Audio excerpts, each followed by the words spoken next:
shores of you. I am shipwrecked. Da da da da da da da da. Da da da da da da da da da. Da da da da da da da.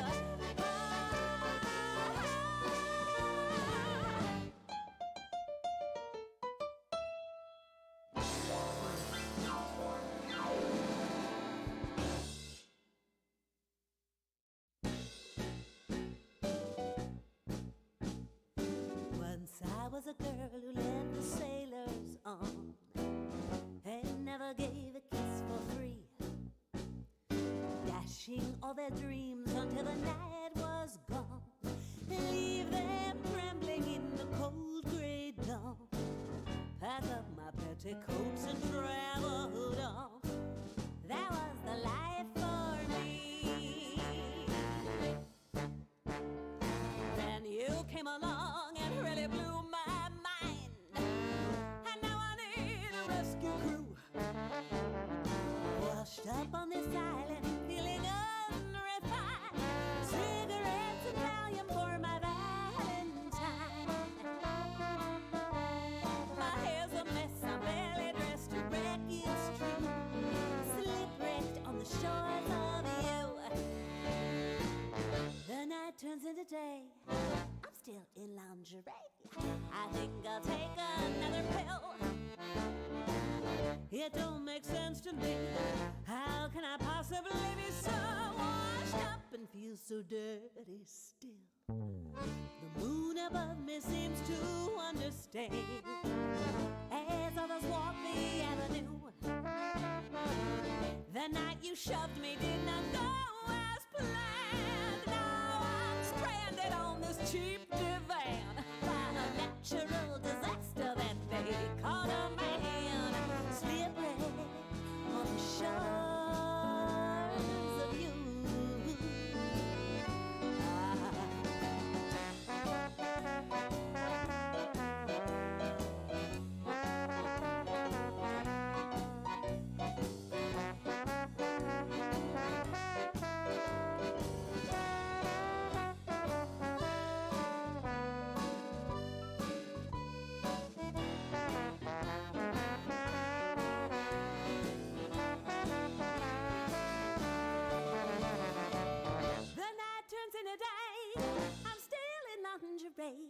Another pill, I made it too.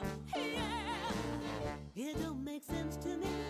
How could I possibly be so washed up and feel so dirty too? Whoa, moon above me, understand and say a prayer for me.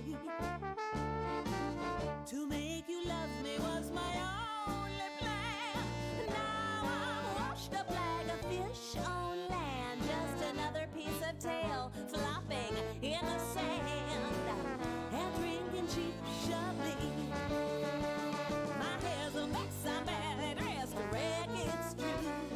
I got the empty bottles, but no SOS gets through. Can't even get the door, cause I look like such a whore. Shipwrecked on the shores of you. I am shipwrecked. Da da da da da da da da. Da da da da da da da da da. Da da da da da da da.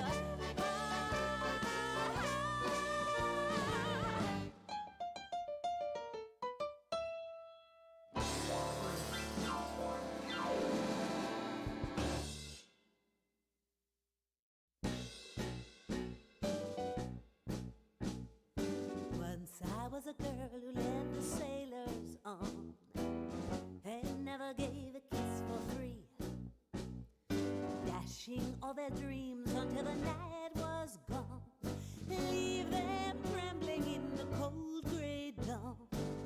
Pack up my petticoats and traveled on. That was the life for me. Then you came along and really blew my mind, and now I need a rescue crew. up on this island, feeling unrefined.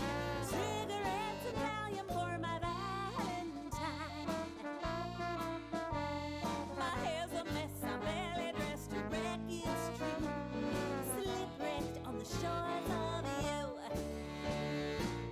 The night turns into day, I'm still in lingerie. I think I'll take another pill. It don't make sense to me. How can I possibly be so washed up and feel so dirty still? The moon above me seems to understand as others walk the avenue. The night you shoved me did not go as planned. Now I'm stranded on this cheap divan by a natural disaster that they call a man. Slippery on the shores of you.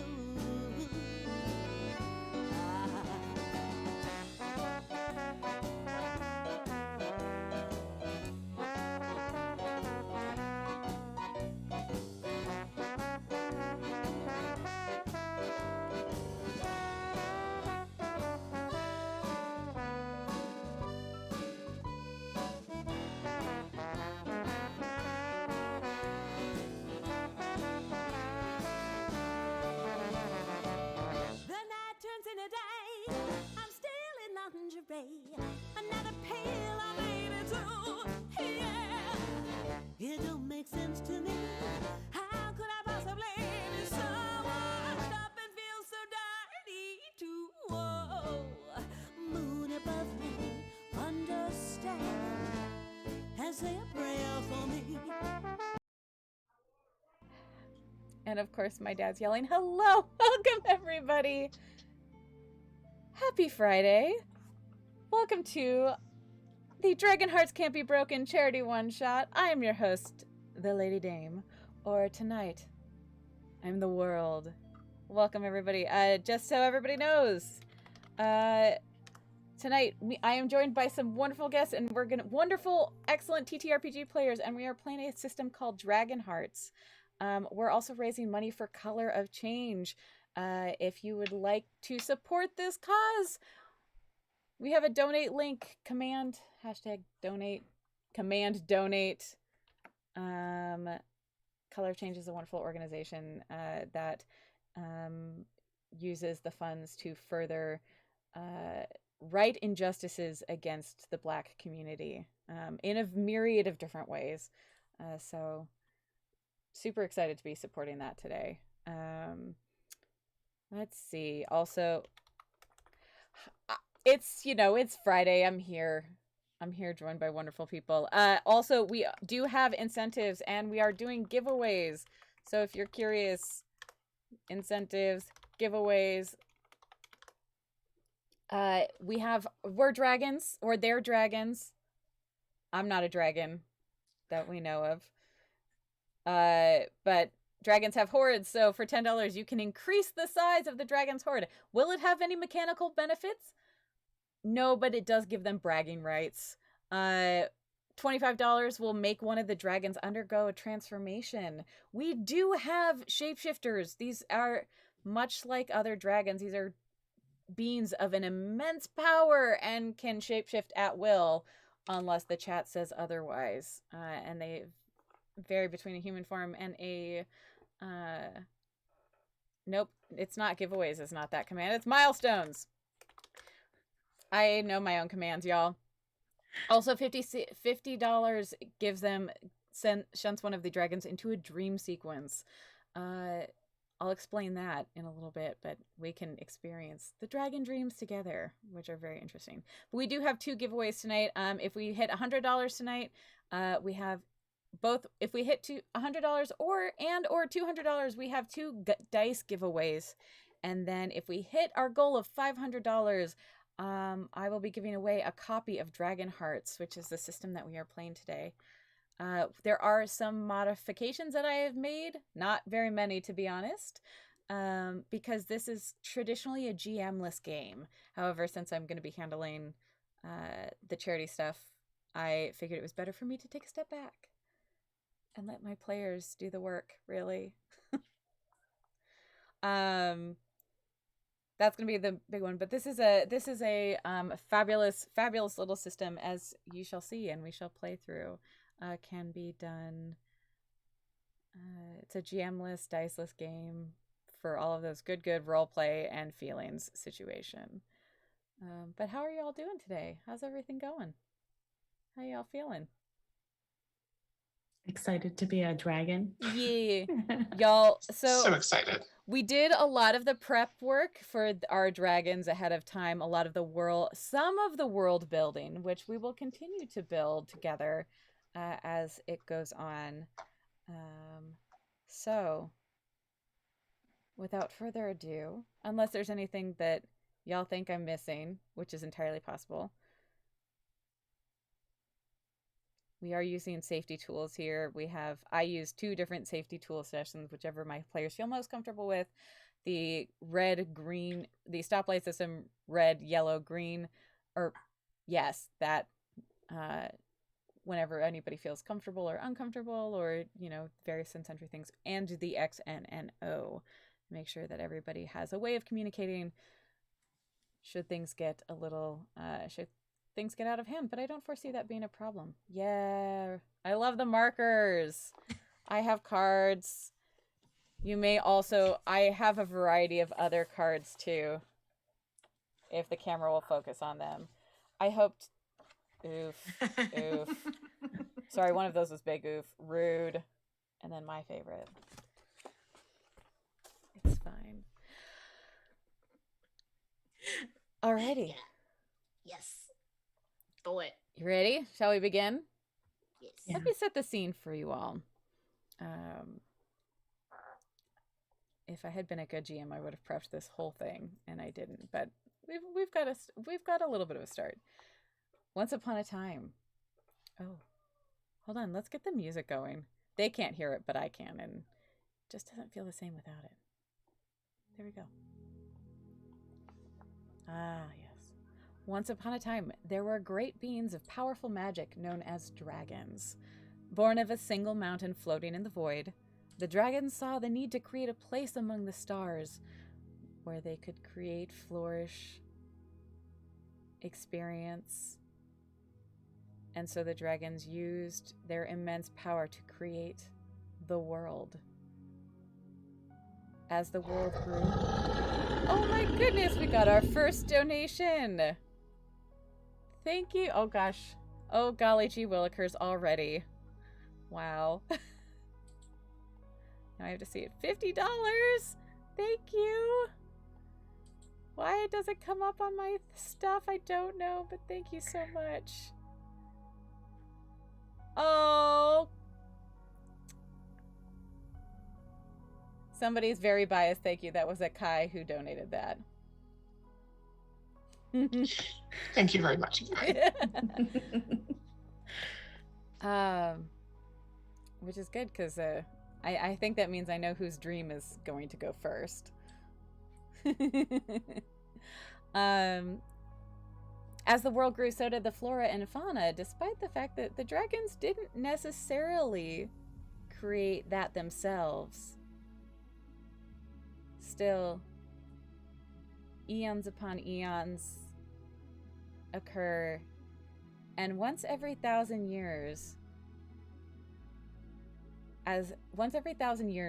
the world, the mountain, and the moon align, creating sort of a vortex, a font of great power that the dragons have figured out how to use to change the world in a number of ways.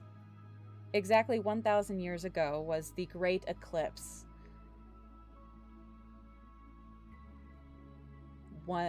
After this last Great Eclipse, a couple of things happened. A subset of the dragons left the world, going out into the void, out among the stars, trying to find a new home. Those are our void dragons. Other dragons, the ones who have been living on the moon, have been keeping to themselves since that time, building, using the technology that they've all developed to solve other problems in the world.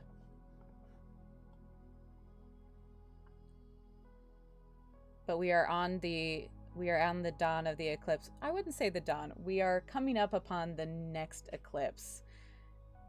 And the different factions of dragons, the sun dragons, who are of the world, the moon dragons, and the void dragons, have once again come together for this great eclipse.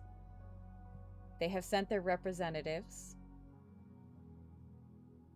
but the last dragons to remember the eclipse have disappeared or gone dormant. Nobody quite remembers how this ritual is supposed to go. So they do what dragons do, and they throw parties. They have festivals. There's combat. A chance to bond. Talk to their fellow dragons who they have not seen in a very long time. We have our 3 representatives here. 1 sun dragon, 1 moon dragon, and 1 void dragon. So, this event starts with a dream. And we will start with our sun dragon. If you wouldn't mind introducing yourself, Ixie.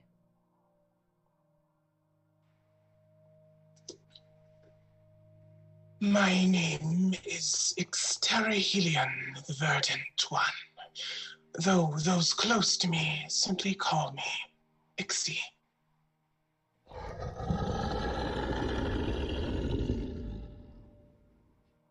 So Ixie, you are dreaming. Aww. Lumi, by the way, your horde is a little bit bigger. Thank you, Mitch. I'm excited for y'all to see these hordes.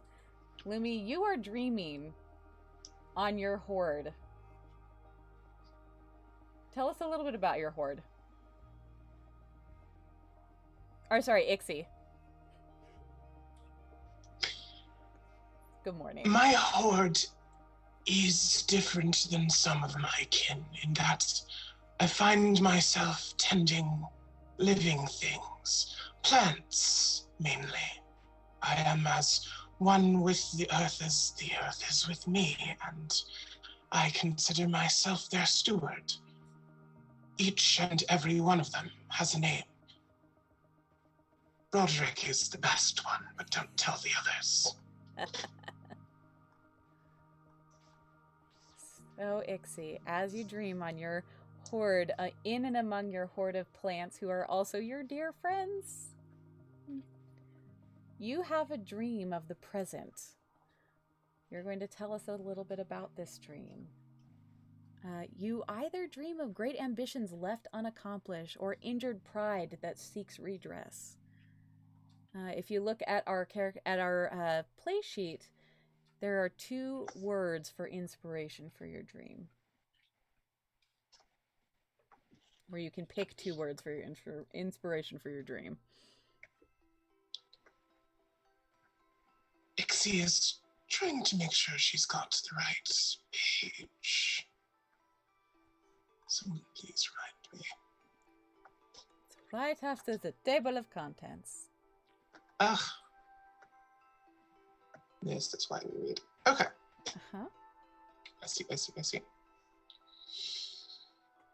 And I will say, my fellow dragons, if you have any questions, after Ixie describes their dream, her dream, if you have any questions about it or want any elaboration, feel free. This is a time to ask questions about what Ixie sees.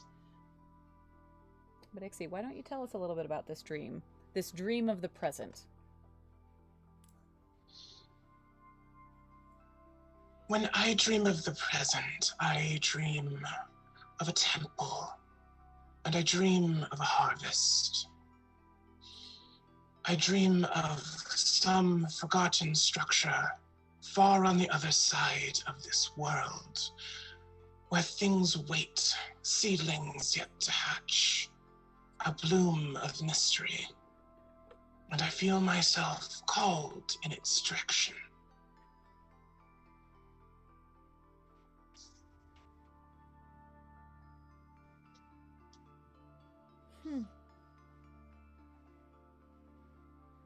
Does anybody have any questions for Ixie about their dream? About her dream?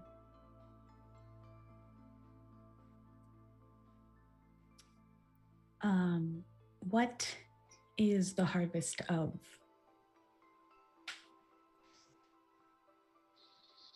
It is difficult to say for sure. The details seem to obscure themselves, even in my dream. But it is something within the world that has been dormant for too long and seeks to wake, I think. Ooh. This temple, what is its nature? What does it look like? Where is it? Where is the land upon it where it sits? This temple sits not upon, but within. This temple was once a great structure, now fallen into a fissure, still together somewhat. But in its fallen state, it has taken on a new form, overtaken with plant growth, a grove of its own. It is verdant despite its ruin.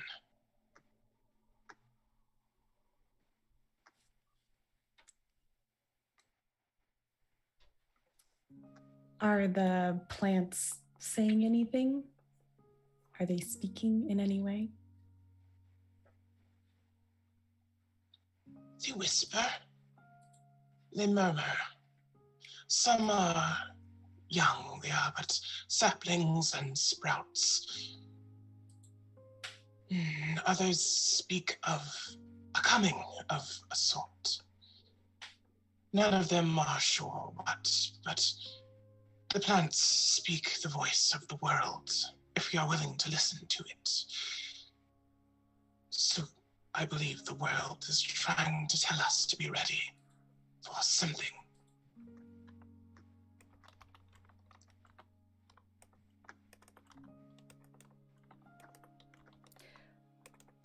Are all of these plants familiar to you, Ixie? All but one, I think. A single flower that is always in bloom at the very center of this ruined temple. No matter how much time passes, it never withers, never decays. Always shimmering faintly, but never speaking. A single flower. Ixie, tell us a little bit about yourself. Did I get, sorry. What are you, where are you at this moment? Are you in the Sky Mountain? Are you on the world? And in what form are you currently in? I think as you mentioned it, I was sleeping within my hoard. So I will say it was probably like in a cavern on the world. She is preparing to leave for the Sky Mountain, but hasn't yet. Okay. As for the rest,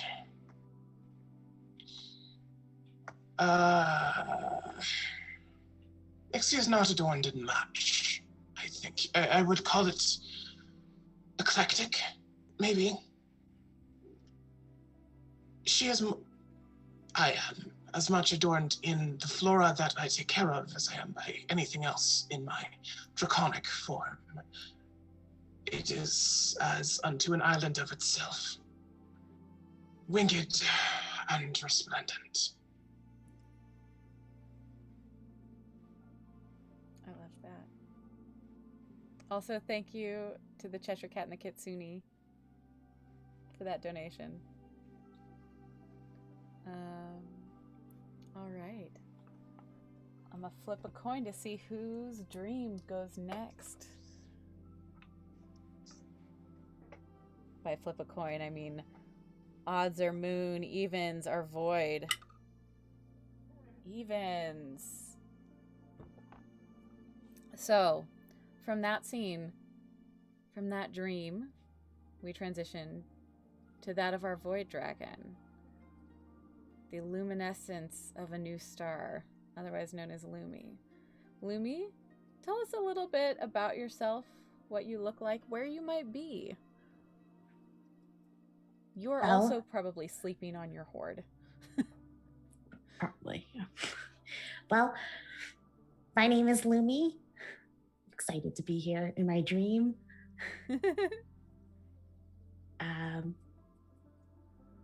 Lumi is in their human form, full human form, except they maintain their dragon cat eyes. They have very short, spiky, like silver, sparkly hair. Let's see. So, in my dream, I'm dreaming of hunger and whispers.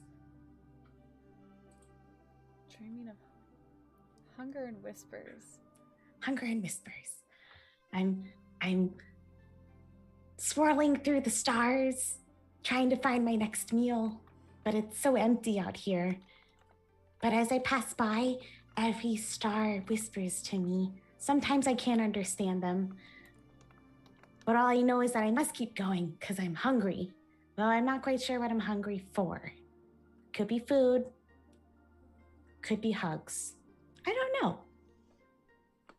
But as I slither through space, this is all I know.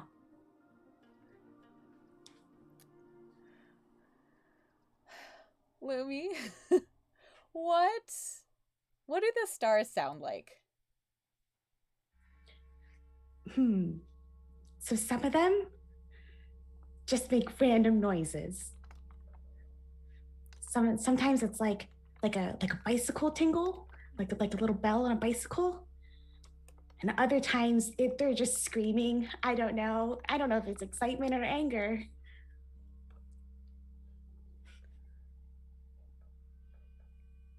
Some of them sing, though. Some of them sing the most marvelous songs, and I love them.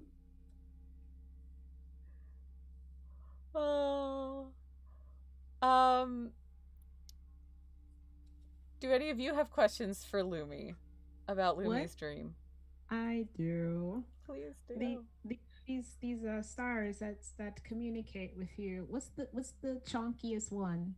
Is there a big chonk one? And if there is, what did they say? There's always a chonk one. There's always a chonky. There's always a chonk. Sometimes they're the good chonk, though. Like, they support life chonk. And sometimes they're the bad chonk. Like, they're going to explode and kill everything. It's a toss-up, but it's so exciting. Oh, man. Tell me about the blow-up chonks. Can you perceive them? So the blow-up chonks, they're usually the ones that are screaming. Yeah, as you get closer. It starts out as kind of like a whine when you're off in the distance. And then as you slither closer, they're just kind of like, ah! Man, jealous.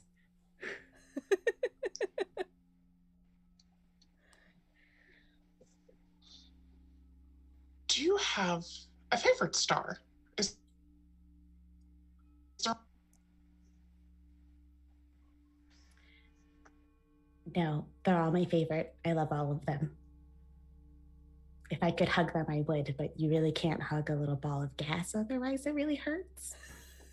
I've tried.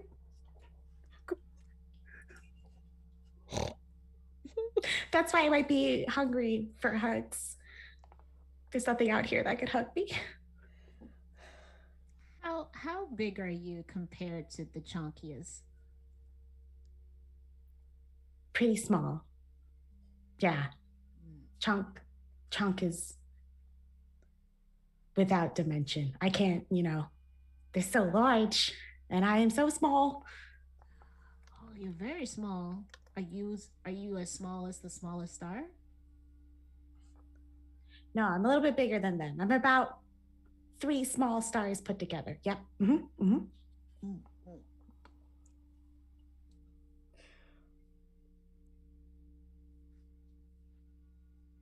I would die for Lumi already. It's fine. Same. If there are I have no... one more question for Lumi. Go ahead.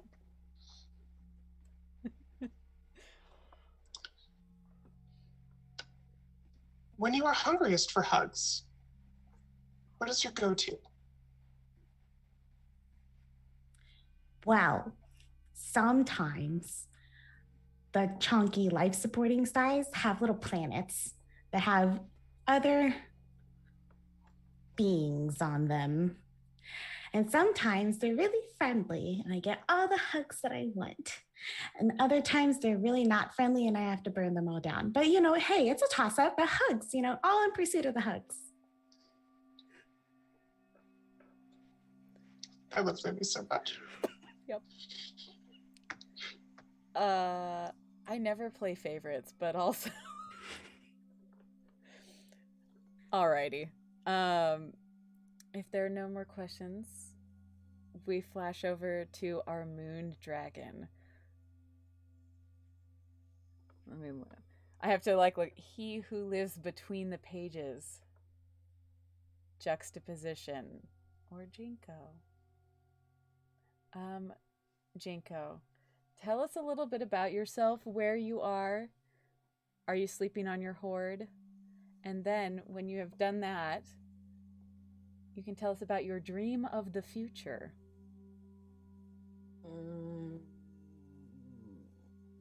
I'm sleeping inside my hoard.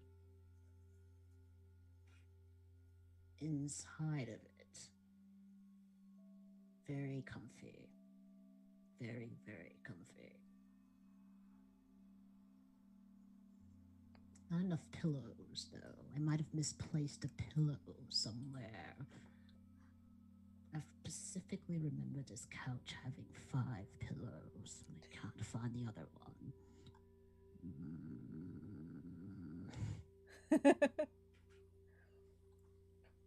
What exactly? Now, when you say you're sleeping inside your hoard, tell us a little bit about this hoard. I'm curious. And by I'm curious, I mean I know what the hoard is, and I would love for everybody else to know what the hoard is as well. Well, when you acquire as many tomes as I, you must have a place to put them. I have many tomes of many subjects, but I require variety, passion sometimes. Keeps variety in my mind, or else I just turn into a mindless statistic, and I could not fathom that. So I have a plethora of wonderful romance novels, a whole section dedicated in my library. Those range from the most cutesy, delightfully bubbly romances that one can think of. And then there are these tomes that I put keys on because no one needs to read those but me. They're mine. It's so strange that this dragon is on my channel, y'all.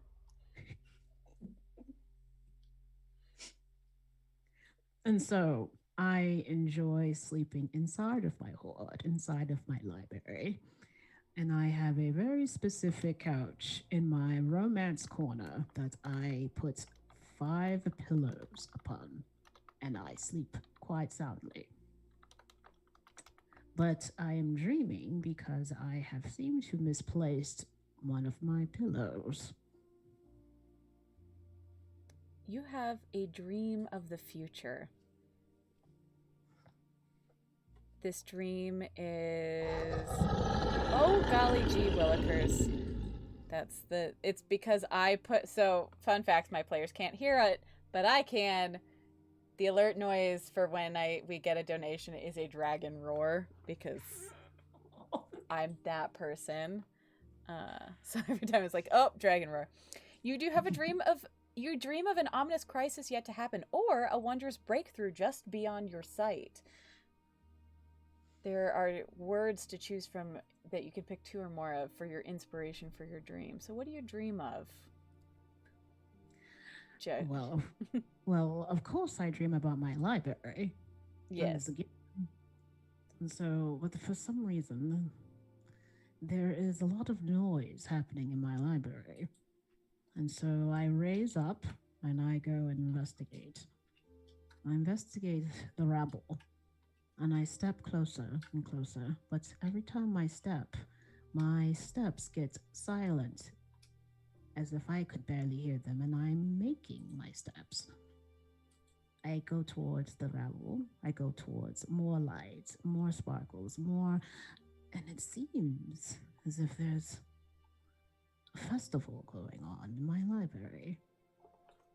And I would rather not have a festival going on in my library, but as I walk about and observe everything, I am taken with a sort of glee that is undescribable. And as I get deeper and deeper into this festival, I become more and more dispersed, as if my body is not connected to my mind or my heart. And it is upon reaching something, maybe someone, in which my whole being dissipates into light.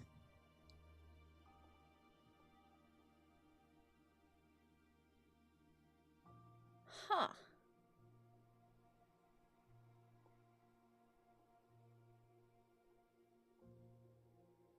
Your whole being dissipates into light.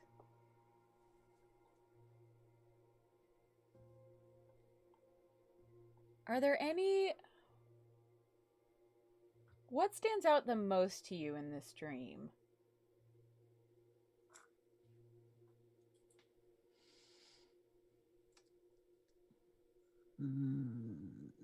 You'll have to be more specific because there is a plethora of things that distract me about this dream. One being the festival inside of my library is most distracting.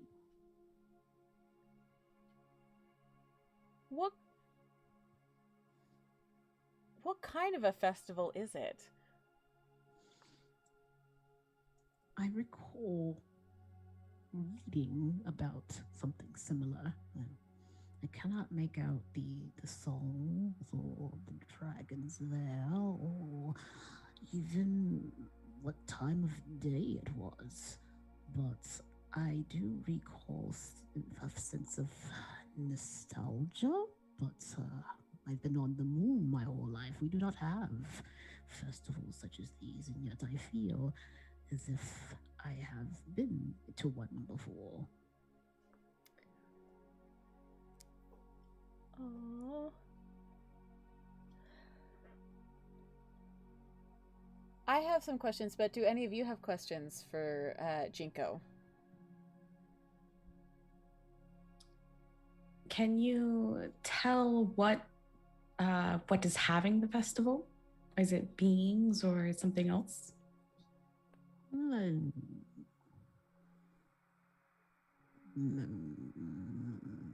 Definitely dragons. There was nothing unusual about the beings I felt around. I will admit that I could not make out outlines. Everything was amorphous, always changing, but I could feel that they were dragons, nothing else.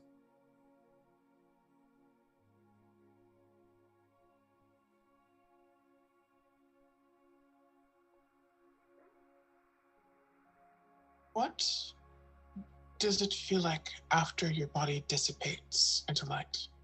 Does anything come after that in your dream? Well, I wake up,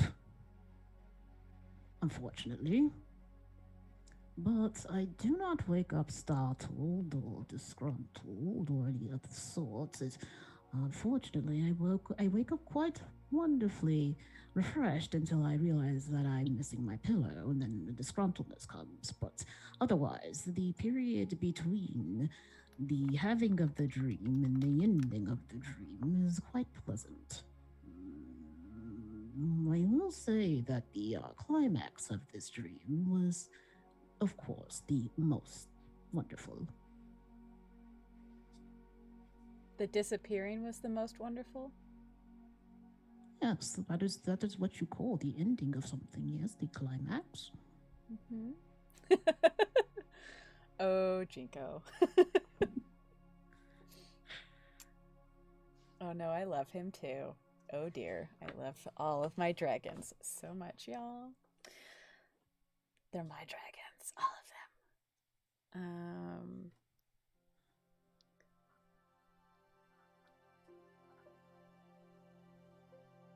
Oh no, I had a question and now it's gone. Much like a dream where it just holds on the tongue and is gone immediately. And you're on now. Where did you say you were at this moment, Jinko? You're in your horde. I'm in my horde. Yes, on the moon. On the moon, fantastic. So you all wake up with these dreams. You all have these dreams that may or may not tie, but probably tie into the upcoming ritual, for which you have all been chosen as representatives. From here we flash to a scene. Somehow or other you all converge onto this festival.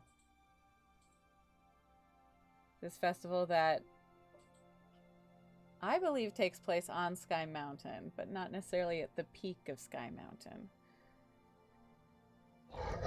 Oh! Donations. It's fine, y'all. It's totally fine. I did this to myself. So how this game works and how this progresses is that the players themselves get to choose which scene they go to next as we head into this event. So I'm going to roll a d4. 1 being Ixie, 2 being Lumi, 3 being Jinko, because that's how they're lined up on my screen, and 4 being myself, to pick. Jinko does not wear jeans. And one of us will pick a scene. 1, Ixie. Which scene would you like to go into? You have quite a few choices.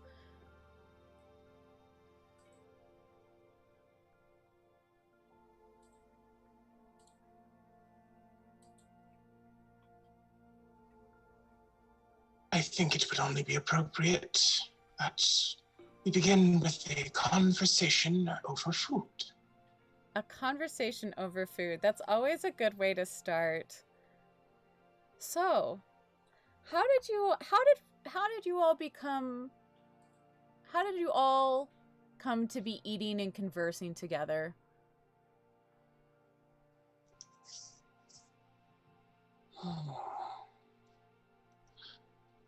I would like to think that I offered to prepare this food for some of the dragons that were nearby. These two especially.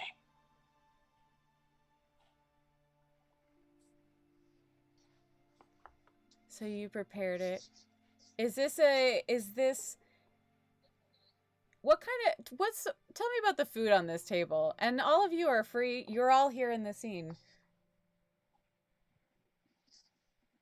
Tell us how you came here. Tell us what kind of food you expect to see. Did you help prepare it? Quick question. Yes. Are we on Sky Mountain? Yeah. I'd say so. Okay. It's a big mountain. It's floating out in the void. It was sort of a nice central-ish location for the three of you. Okay. And is there a bunch of other dragons about in right now while this is going on? Are there other dragons? Is it just us three at the table? I'd say, I don't know. What do you do? So the three of you are the representatives chosen for this ritual. in part because of the dreams that you've had. Are there other dragons around, or is it the three of you? I think that there's other dragons on the mountain, but I think that they're at a different location right now. Like this dinner or meal is just for the three of us to kind of get to know each other, show off. Agreed.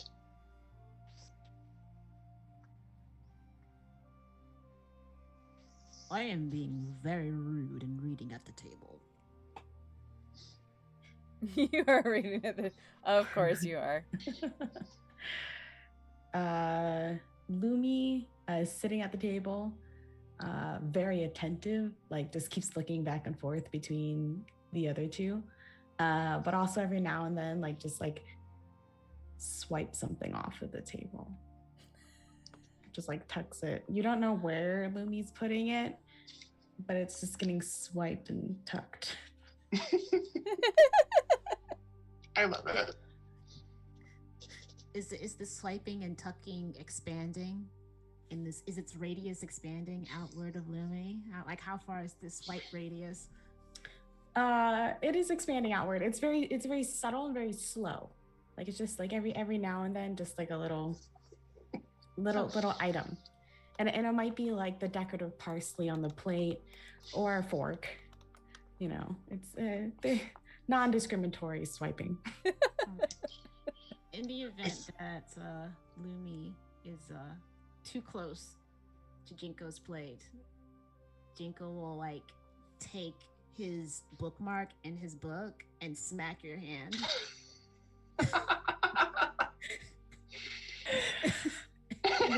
and then put his bookmark back in his book. Keep reading.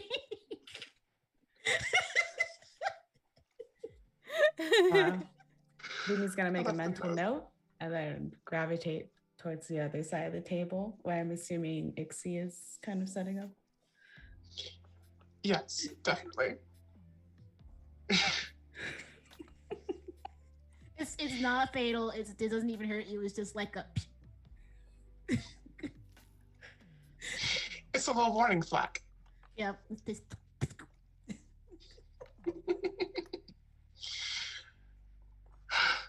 I think Ixie would notice Winnie coming over.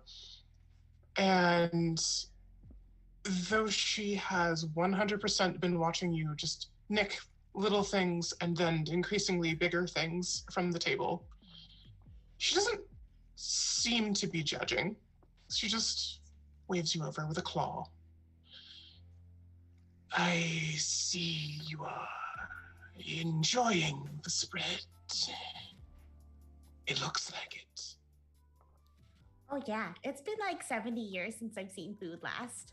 This is really cool. You should have said something sooner. I would have brought more. Well, there's that empty plate over there. Was something supposed to be on that plate? There was something on that plate before you cleared it. Oh. But no matter. The food is there to be consumed. Okay. But conversation is also meant to be had, and I do not think we have really gotten acquainted until now. Who might I have the pleasure of having at this table? I'm Lumi. Wait, no, hold on. Formal introduction. My name is the luminescence of a new star. Wave. A pleasure. I am known as Ixterahelion, the Verdant, the keeper of Flora. But please, just call me Ixie. It's less of a mouthful. Wow, I think your mouth is really pretty, so that's okay.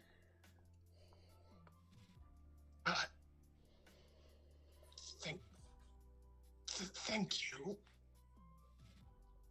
Lumi's gonna reach over and just grab a handful of like whatever dish is nearby and just start like shoving it in her mouth.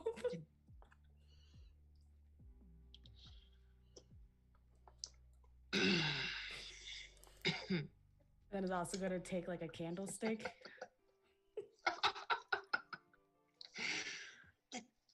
Can I ask you a question, Lumi? Mm-hmm. Do you eat all of the things that you take from this table? The candlesticks and all, the silverware, the decorative parsley.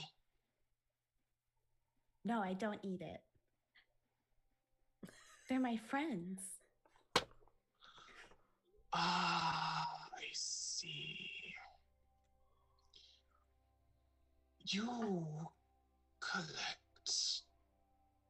How do I phrase this?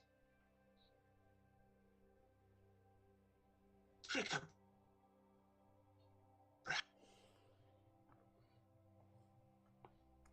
Bits and baubles. Uh-huh. Mm-hmm. I don't know what that means, but somebody once said bits and baubles, and so they're bits and baubles. Bits and bubbles. Mm-hmm. Not a lot of them baubles. I am quite sure you will find something that is an exception to that case, then. That one over there, and Lumi's gonna not so subtly point to Jinko. I don't think he's fond of bits and baubles. Actually, I prefer my bits and bubbles, which is why I did not want you to take mine. And I can hear you. Lumi's gonna shove another handful of food in her mouth. And Jinko's going to actually put his bookmark, now that he is aware of this situation, like in the sleeve under part of the book to keep it safe, and then close his book and put it in his lap.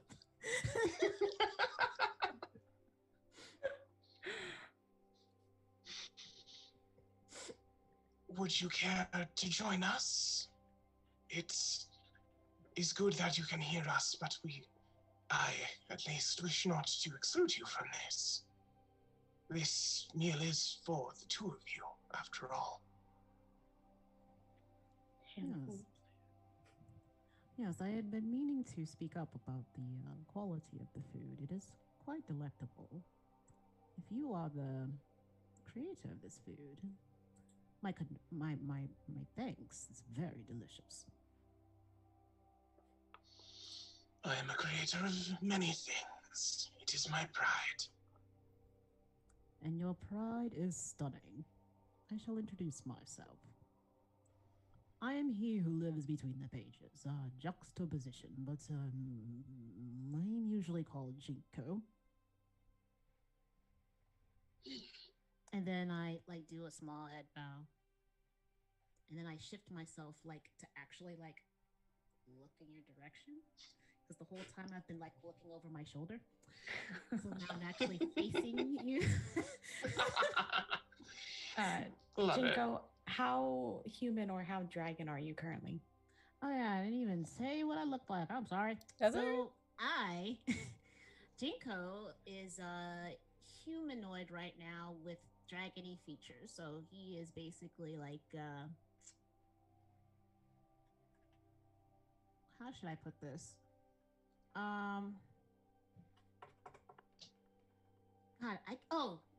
Now my brain is activating. So think like a slimmer Jason Momoa, but with hands and claws that are scaled up and clawed and everything, almost like crocodilian. And the scales are black, and he's got like elven-ish ears with fur on the top, and the fur is black. But yeah, long black hair, very distinctive features, dark brown skin. So yeah, but not as buff, but like slimmer, but still has very defined features. And yes, he does not wear pants, but he's wearing a tunic with stockings, and the stockings have like little almost ballerina hoop underneath the ankle part. So he's not wearing shoes. So he's not wearing jeans and he's not wearing shoes. Oh, because you have I love that so much. the claw feet, right? Mm-hmm. Yes. It's my preferred state. And he has a tail right now too. He would have smacked you with his tail, but that would have taken too much effort.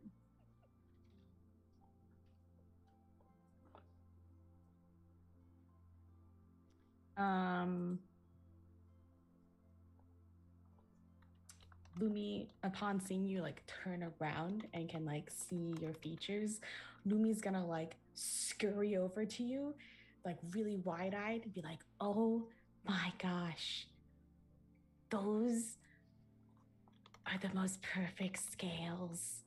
And it's like distinctly looking at your feet, the scales on your feet. How do you keep them so pristine? I cross my legs, and then you know how you scoot your feet underneath the chair when you cross your legs? It's like subtly just cross leg and put feet underneath the chair, and then answers your question. I have a book on the utmost top maintenance on scales. And so I can create a copy of this tome for you if you like. I can't read. That is unfortunate. Would But you I like can to listen. learn to read? Would you like to learn to read? No. There's not a lot of words where I go. That is painfully unfortunate.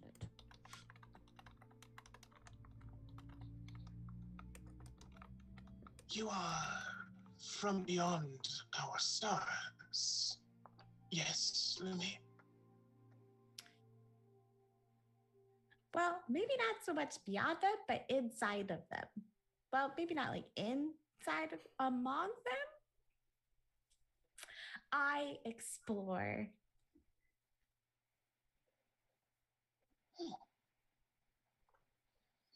I see. Do all void dragons not know how to read? I don't actually know. I'm afraid to ask. It feels impertinent. I don't think she's capable of being insulted. I would rather not test that theory. If you say so. It would be great to notate for future endeavors. I would like to know for certain. I need to write this down. Starts patting himself down for utensil.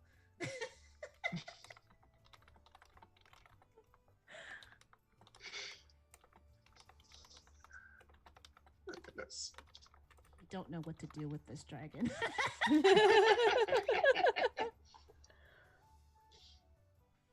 Okay. I will also speak up louder because I am murmuring. Mm-hmm. I imagine that when you are surrounded by books, speech is less necessary. Well, how is one to communicate knowledge to those who may not be able to see things or interpret things besides reading? Written word is very important. Or so I believe. Fair. I will grant you that. In any case, I will recover from this event in due time. You have strengths, I have strengths. You have strengths. And so I will not focus on things you do not have.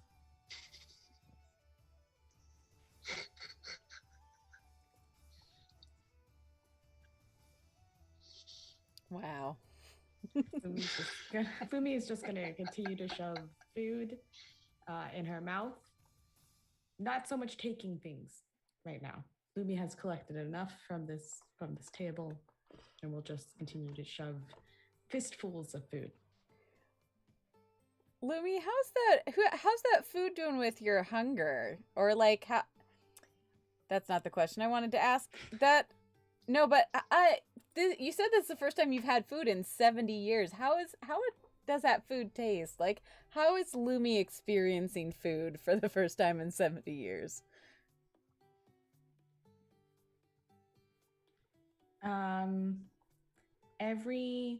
Every mouthful, because Lumi's not just grabbing from like one dish. Like Lumi will grab from like 3 dishes till Lumi has like a solid handful. We'll just like shove it all in her mouth. I think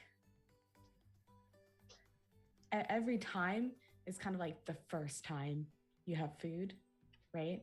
Like every time is like that. Every mouthful is just like the first time Lumi's ever had this before. So I think that's why as dinner goes on, Lumi gets less and less talkative because Lumi's just now completely and utterly hyper focused on food and just the gratification that Lumi's getting out of this.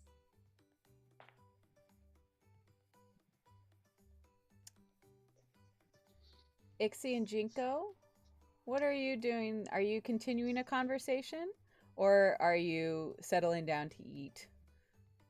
I've eaten, Mm-hmm. but I am now watching Lumi, and then I look over to Ixie and I go, well, she is rather adorable when she is not stealing. I would agree, and not simply because I was the provider for this particular feast. There is a certain charm to her, is there not? Agreed. Much more tolerable than I first thought. Should we move on to the business of this ritual? If you insist. Or rather, not What? the ritual itself, but more so, I admit I do not have much information on this ritual. So I would very much appreciate any insight that you might have.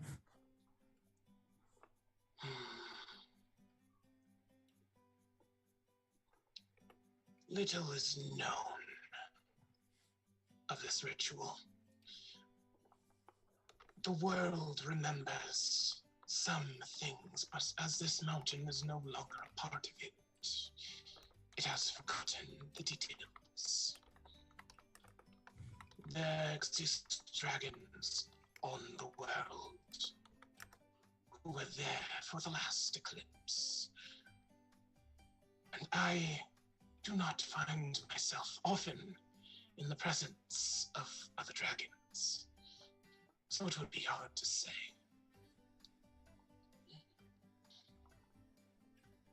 Perhaps it is a conflux of some kind.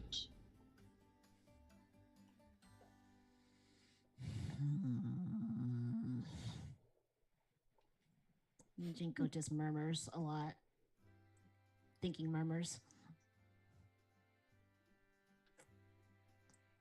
Well, perhaps we could reflect on the dreams, I suppose, that brought us here. Perhaps yours and mine and the little ones over there have some kind of similarity.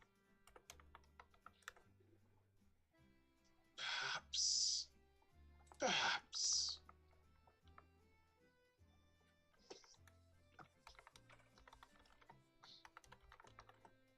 Lumi, I think you were going to say something. Oh, I was just gonna say, through fistfuls of food, Lumi's just gonna kind of like, you get what you hear is, where would we have to fight each other? I had not considered that.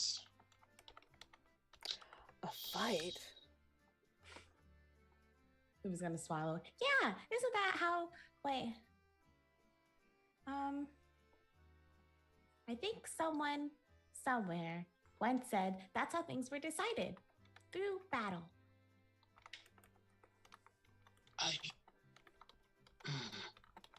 Well, I suppose. Though, the last I heard of a pair of dragons battling, it was another matter entirely that they were seeking to settle.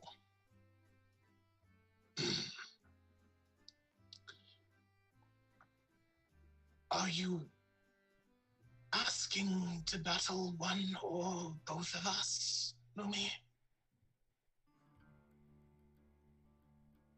Both. Yeah, both. Oh, And then you see Lumi transform into more of like a hybrid dragon form. So sparkly purple scales just cover Lumi's body. Lumi gets slightly larger and now has quite a long tail. And Lumi's eyes got bigger. And now mostly being on all fours, Lumi's actually gonna get up on the table and kind of just like you see like a cat do like that butt wiggle before they pounce. Lumi's gonna be like, Okay, who wants to go first? It sounds to me like Shadow, my dear friend Candle. I see what's happening. Every time I mouse over my screen, I lose the Zoom video, so y'all get a shot of my desktop. It's really good. Okay, so it sounds to me like we're going into a new scene. Perhaps. Well, I was actually going to so I've had the book in my hand this whole time, and now there is a dragon on the table being more rude than I was. So I open up my book and I take out the bookmark that I had stuck in there. I stand up and I thwack you on the snout. Enough. That is enough. Ugh. Get down from that table. Lumi will scamper down from the table and will like sit on the floor, like a dog with like the tail wagging. That is much better. I understand you are not from here, and I am not from here, and Ixo is not from here. But we will not be combating if we must not have to. But prefer not to get hurt, or dirty, or lose eyesight. I need my eyesight. So no, we are not going to battle each other unless we have undeniable proof that we must do so. So you do not do that again. Understand? I think the answer is yes. Yeah. That's the right answer, right? Really? I do like a big inhale and my back goes upright and I go, very well. Now, if you would please. And then he rolls his hand as if you were before this, look that way.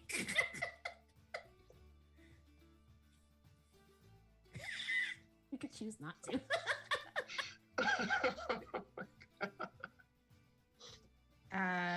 Lumi is then gonna kind of like stand up and like pose with like on all fours, but like with one arm up, and be like, "Only if you catch me first." And kind of does like the butt wiggle, like getting ready to like take off through the doorway. It sounds like to me oh my god. that Lumi is proposing we move to a new scene. Mm-hmm. Did you have one specifically in mind? Well, if we're going with the chasing option, I think the pursuit is the next So one. Lumi has run off, daring one of you to chase her. Would one of you like to pursue? I will go. Or both, really, but Or both. it's an option. We cannot have a rogue void dragon running about with strange dreams. They're not even divulged yet. Let us go now. Much less they left before the feast was over. That I will not stand. We will give chase. You'll give chase. Mm-hmm. So, I'm going to ask some questions to start of Lumi. What kind of a mood would you say you are in, need I ask, as you run, fly, or slither, I guess? Yeah, it's something more of like a fast, like slithering motion. Lumi's definitely feeling very mischievous. And is just going. Doesn't even like really focus on the direction. As long as there's a path, Lumi's gonna follow it. And if we run into the other dragons, Lumi's just kind of gonna rudely like run through them without like saying excuse me or anything like that. Manners don't exist in Lumi's world. Just gonna keep slithering on, probably climbing up the mountain, probably getting slightly higher than when we last were. What is your what is your mood right now, and what does that look like on Lumi, or what does that feel like or sound like? So as far as Lumi's scales, you just see like this ripple effect of the sparkles. So it's just kind of like a rippling of sparkles, and then everyone would hear telepathically a sound that some might be familiar and some might not be familiar with, but the sound of like an oboe, just kind of playing like this fast, like little song as Lumi's kind of like your own like battle chase music.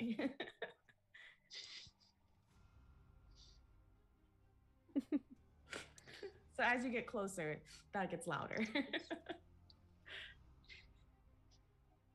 Right, and Ixie, you're probably a little bit faster on the leaving, so we're gonna start asking you questions as far as this pursuit. What do you look like in this moment as you're pursuing Lumi, and what are you feeling?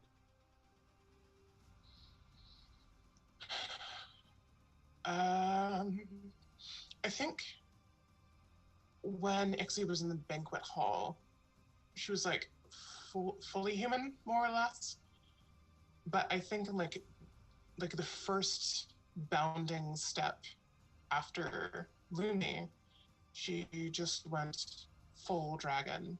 These like tree branch like horns sprout up from her head and curve over, and vines start draping down. This tree sprouts up from her back, and her wings, crystalline and iridescent, unfurl. And there's this huge gust of wind as she propels herself forward. And she is feeling disdain in this moment. Jinko, what are you feeling in this moment, and what does that look like? Annoyed. Very annoyed. I'm not fully transformed, but I am transformed enough that I'm completely covered in scales and my wings are out.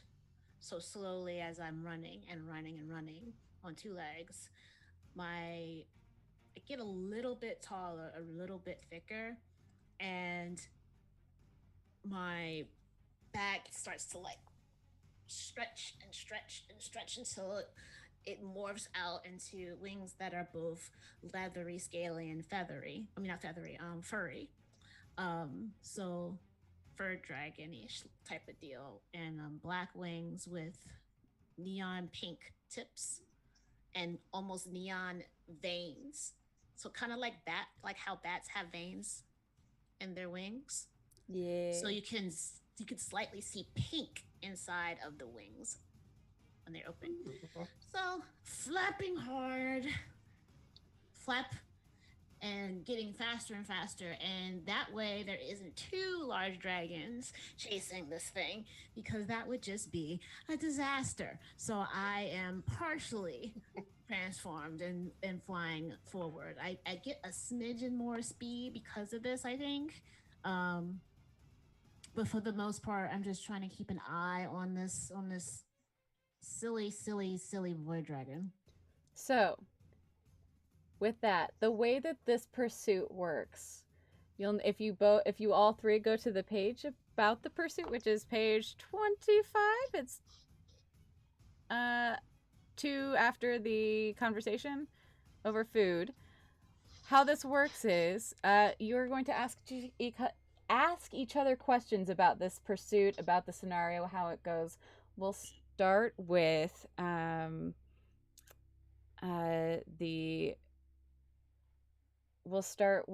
Lumi asking questions of her pursuers. You can both choose to answer, and then one of the pursuers will ask a question of Lumi, and that will go until you think the pursuit is over, until you feel like you have accomplished what you needed to accomplish. Quick question. Yeah. Are we in a building, outside, on a mountain face? Where are we? That's Lumi, you're the one leading the chase. So Lumi is the one leading the chase, so Lumi gets to determine where you're going. Okay. So Lumi left the dining room through the doors, and is now kind of running around, slowly ascending the sky mountain. Or it's upside down, so technically getting to the smaller part of the triangle. And Lumi is kind of racing just outside in the wilderness, possibly through other dragons' camps. It's unclear where the other dragons are at this point in time. So Lumi, ask a question of your pursuers. What would you like to know currently?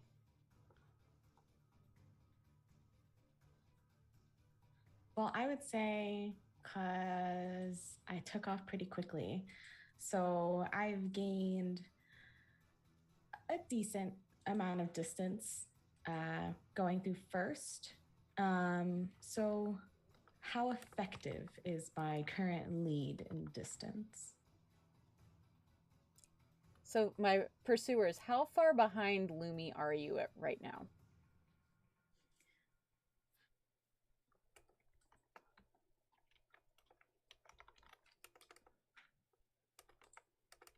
I don't think that Ixie is particularly far. In part because she fully transformed, like, in motion, and was very much intent on catching up. So I think she probably caused a little collateral damage in the way, or on the way, but she can see Lumi.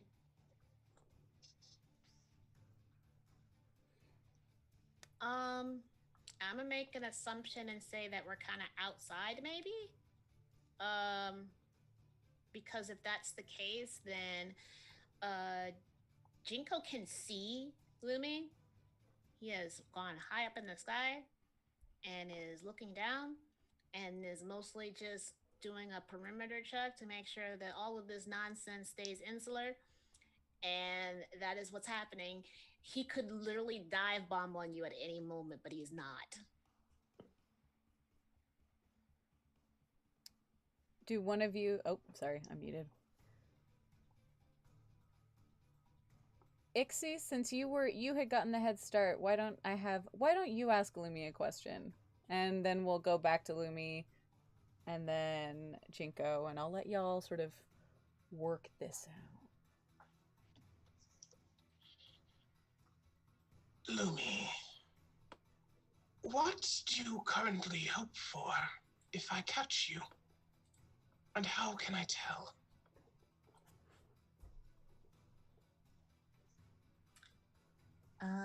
Well, Lumi would hope for hugs, because Luby's still hungry for hugs. Yep. And you would be able to tell because Lumi keeps like looking over her shoulder, like keeping tabs on where you are.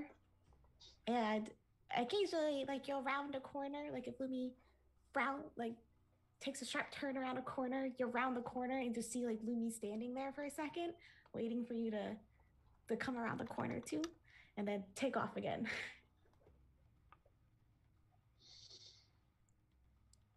I see.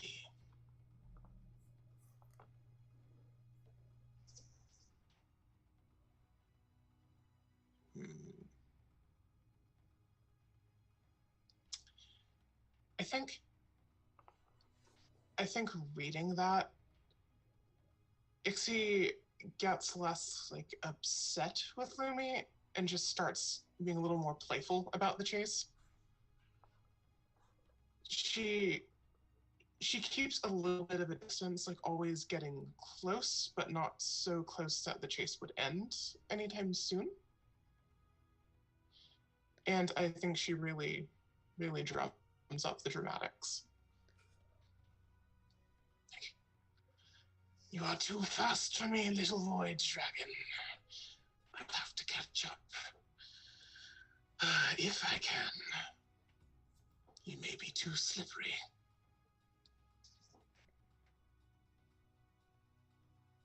I have a quick question. How do we tell that Ixie's mood has changed? You can tell by the color of light reflecting from the membrane of her wings. When she was frustrated before, they mostly stayed like these deep, intense reds and violets. But when she decided to make a game of it, it became like this bright sky blue.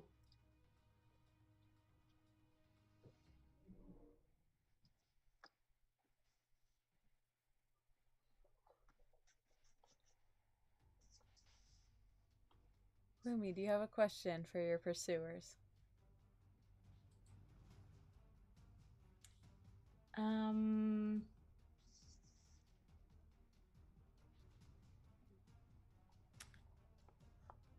I would say, considering that Jinko is the highest one, kind of just like a speck in the sky.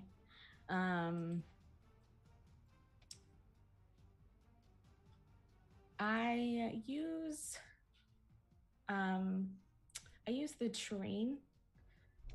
There's a bunch of little small shrubs and everything. And I take a moment and I duck under them, trying to like obscure myself a bit more. What do you do? Does that draw you in any closer?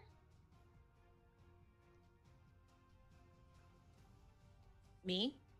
Mm-hmm. Oh, okay. Yes. But also, I am picking up the signals from Ixie from where I am.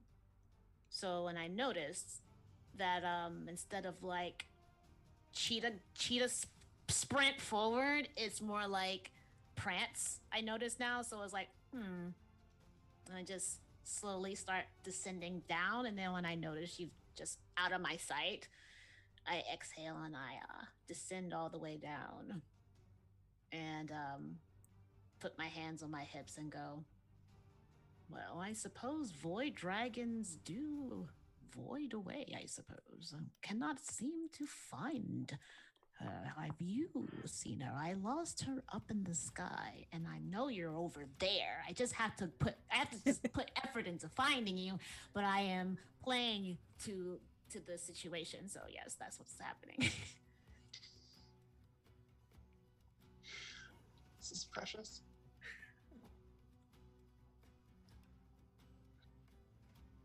Luma, Jinko, do you have a question for the pursuer or for the pursued?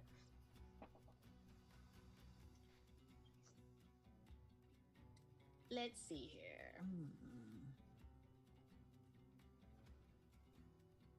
Wait, was was what might make you give up your chase already asked? So you are a pursuer, so you would be asking what might make Let me catch you. Yes. Has that been asked yet? No. Okay, that's sorry. I wanted one of those. So I go. Hold on, let me think this through.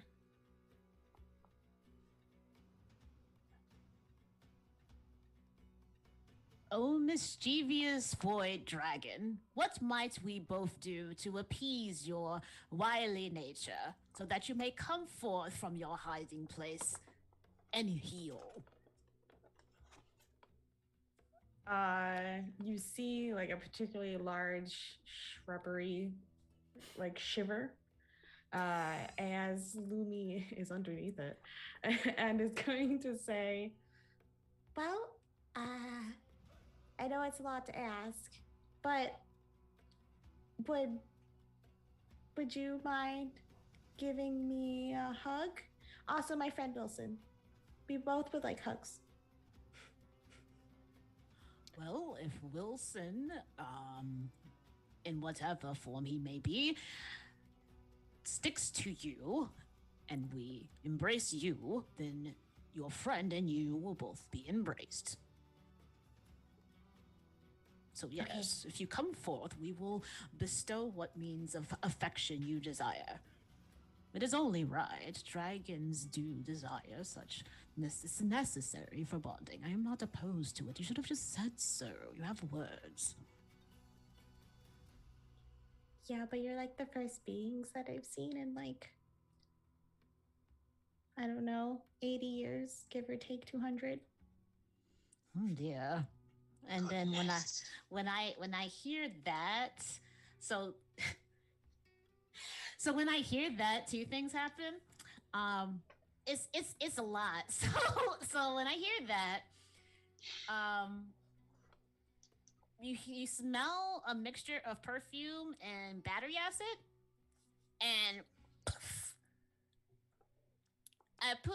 there's smoke, and it's smoke coming from Jinko, and then in the smoke, instead of there being this very handsome dragon, and then it's smushed down into a small dragon, very small, like this small, and it's black, and it is like, think of like a Komodo dragon, but not so vicious. So basically like that, and the Komodo-y dragon Jinko waddles over to the Lemmy, sits down, flicks out its tongue, and waits.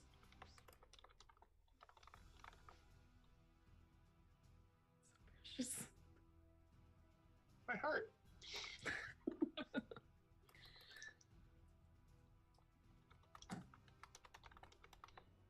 I don't know.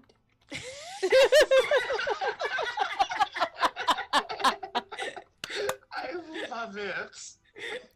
Ooh woo. Ooh, woo.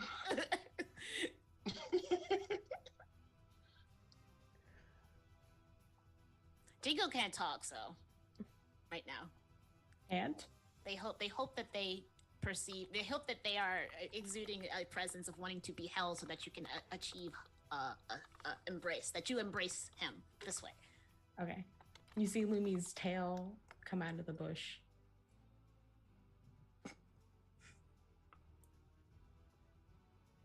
Jinko waits. What's Ixie doing? Ixie is... What's the word? Just kind of blown away by everything that happened in the past minute or so. First, the revelation that you've gone roughly 280 years without a hug. And then Jinko turning into a dragon. So she's just kind of taking it in. But her plan is when... Sorry, there's too much ooh-woo, I forgot names. When Lumi goes into Twinkle. cuddle Jinko. She's going to transform back into Jinko. Oh no! Twinkle. No. She was going to transform back into. I don't have an into her Uwu human card. form. And hug both of them. Now you have Well, a Jinko and an Ixu. Oh no. I love this game.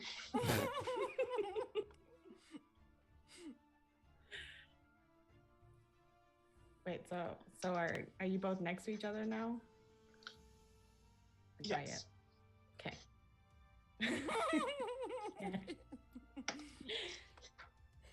Okay, so Lumi's gonna slink out of the bush and is going to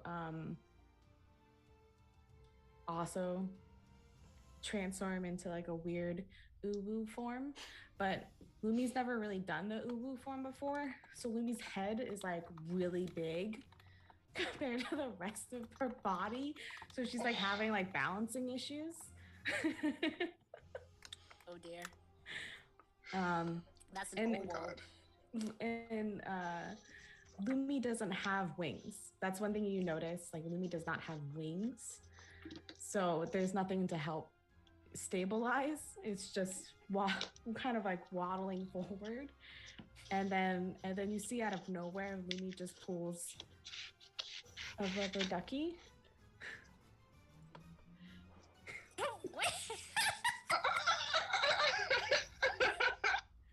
Okay, I hope that rubber ducky was a black hole at one point.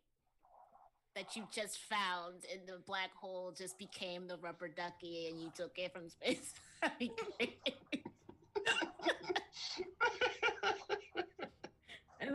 And then Lumi's gonna like come in for a hug. Yes. Yes, you may snug against the uwus. Because I cannot personally hug you. I'm here to be embraced and snugged. I think if both of you are in your uwu forms and Ixie is still human enough, she kept like the branch horns. There's gonna be a beat, and then she just kind of scoops both of you up in her arms. Like, now, how did this happen? Lumi's just gonna squeak the duck so it makes like the squeaky. No, I'm not gonna do that because it's gonna kill everyone's ears. But you just get like that squeak. Oh. I just flicked my tongue. Oh, whoa.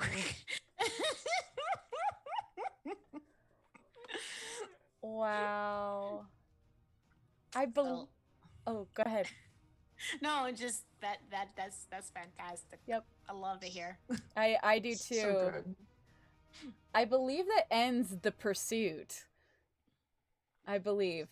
So we're going to move to the next game, which is going to be chosen by Luma. However, before we do that, my dear sweet friends, we're going to take a quick break since we're about an hour and a half in, give or take. So y'all hang out, do bio breaks, water, all of that, bio breaks, all of that kind of fun stuff. We'll be back. I'm going to start the giveaway for the second dice giveaway, since we're at $295. We're like $5 away from hitting 300, y'all. Which is, thank you all so much. That's wild. So we're going to take a quick break. When we come back, we're going to have more scenes between our uwu dragons and whatnot. And we might go back into a couple of dreams. Who knows? We'll see what happens in a moment. So we shall be right back. Once I was a girl who led the sailors on and never gave a kiss for free, dashing all their dreams until the night was gone, leave them trembling in the cold gray dawn, pack up my petticoats and travel on. That was the life for me.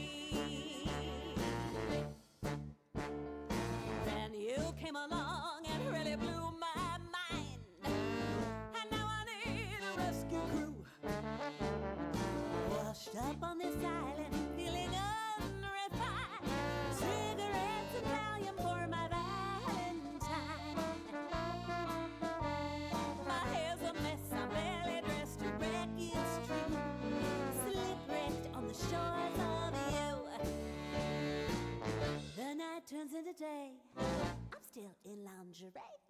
I think I'll take another pill. It don't make sense to me. How can I possibly be so washed up and feel so dirty still? The moon above me seems to understand as others walk the avenue.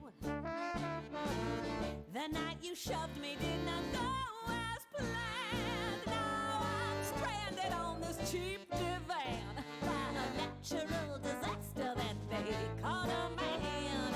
Slippery on the shores of you.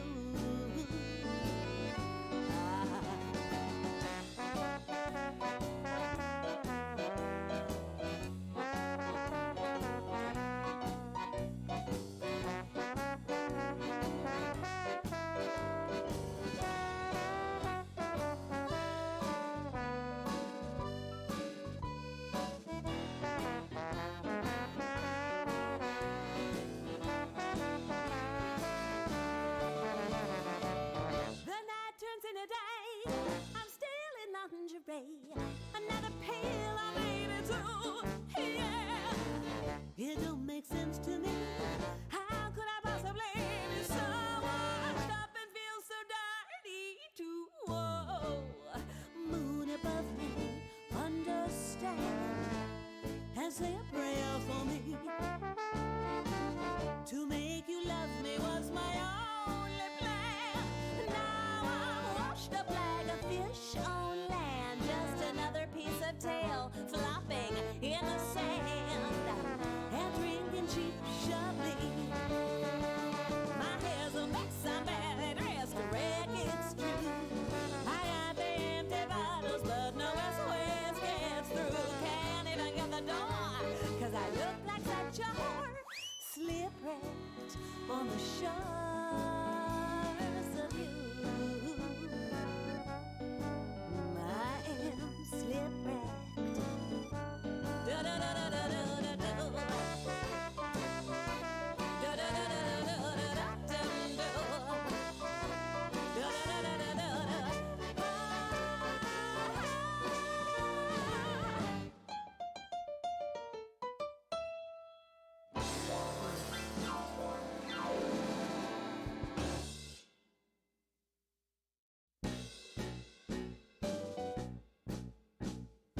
Once I was a girl who led the sailors on and never gave a kiss for free, dashing all their dreams until the night was gone, leave them trembling in the cold gray dawn.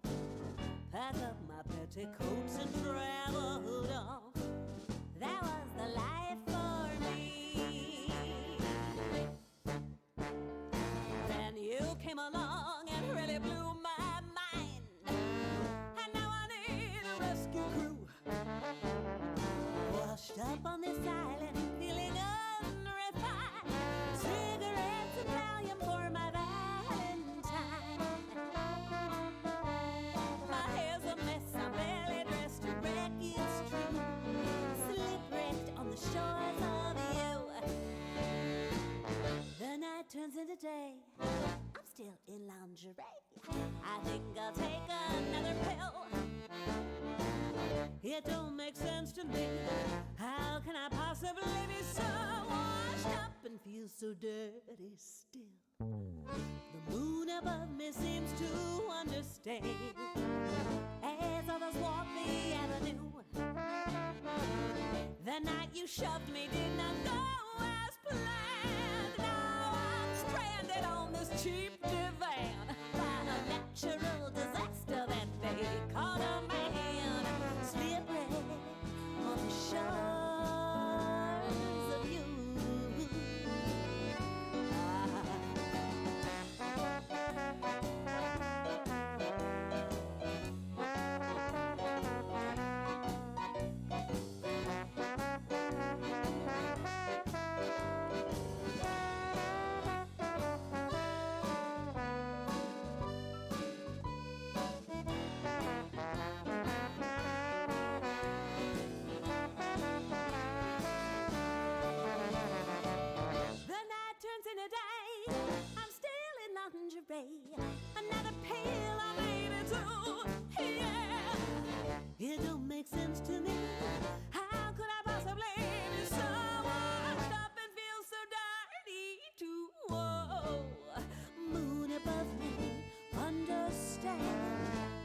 and say a prayer for me. To make you love me was my only plan. Now I'm washed up like a fish on land, just another piece of tail flopping in the sand, and drinking cheap Chablis. My hair's a mess, I'm badly dressed, a wreck, it's true. I got the empty bottles, but no SOS gets through. Can't even get the door, 'cause I look like such a whore. Slipwrecked on the shores of you. I am slipwrecked. Da-da-da-da-da-da-da-da.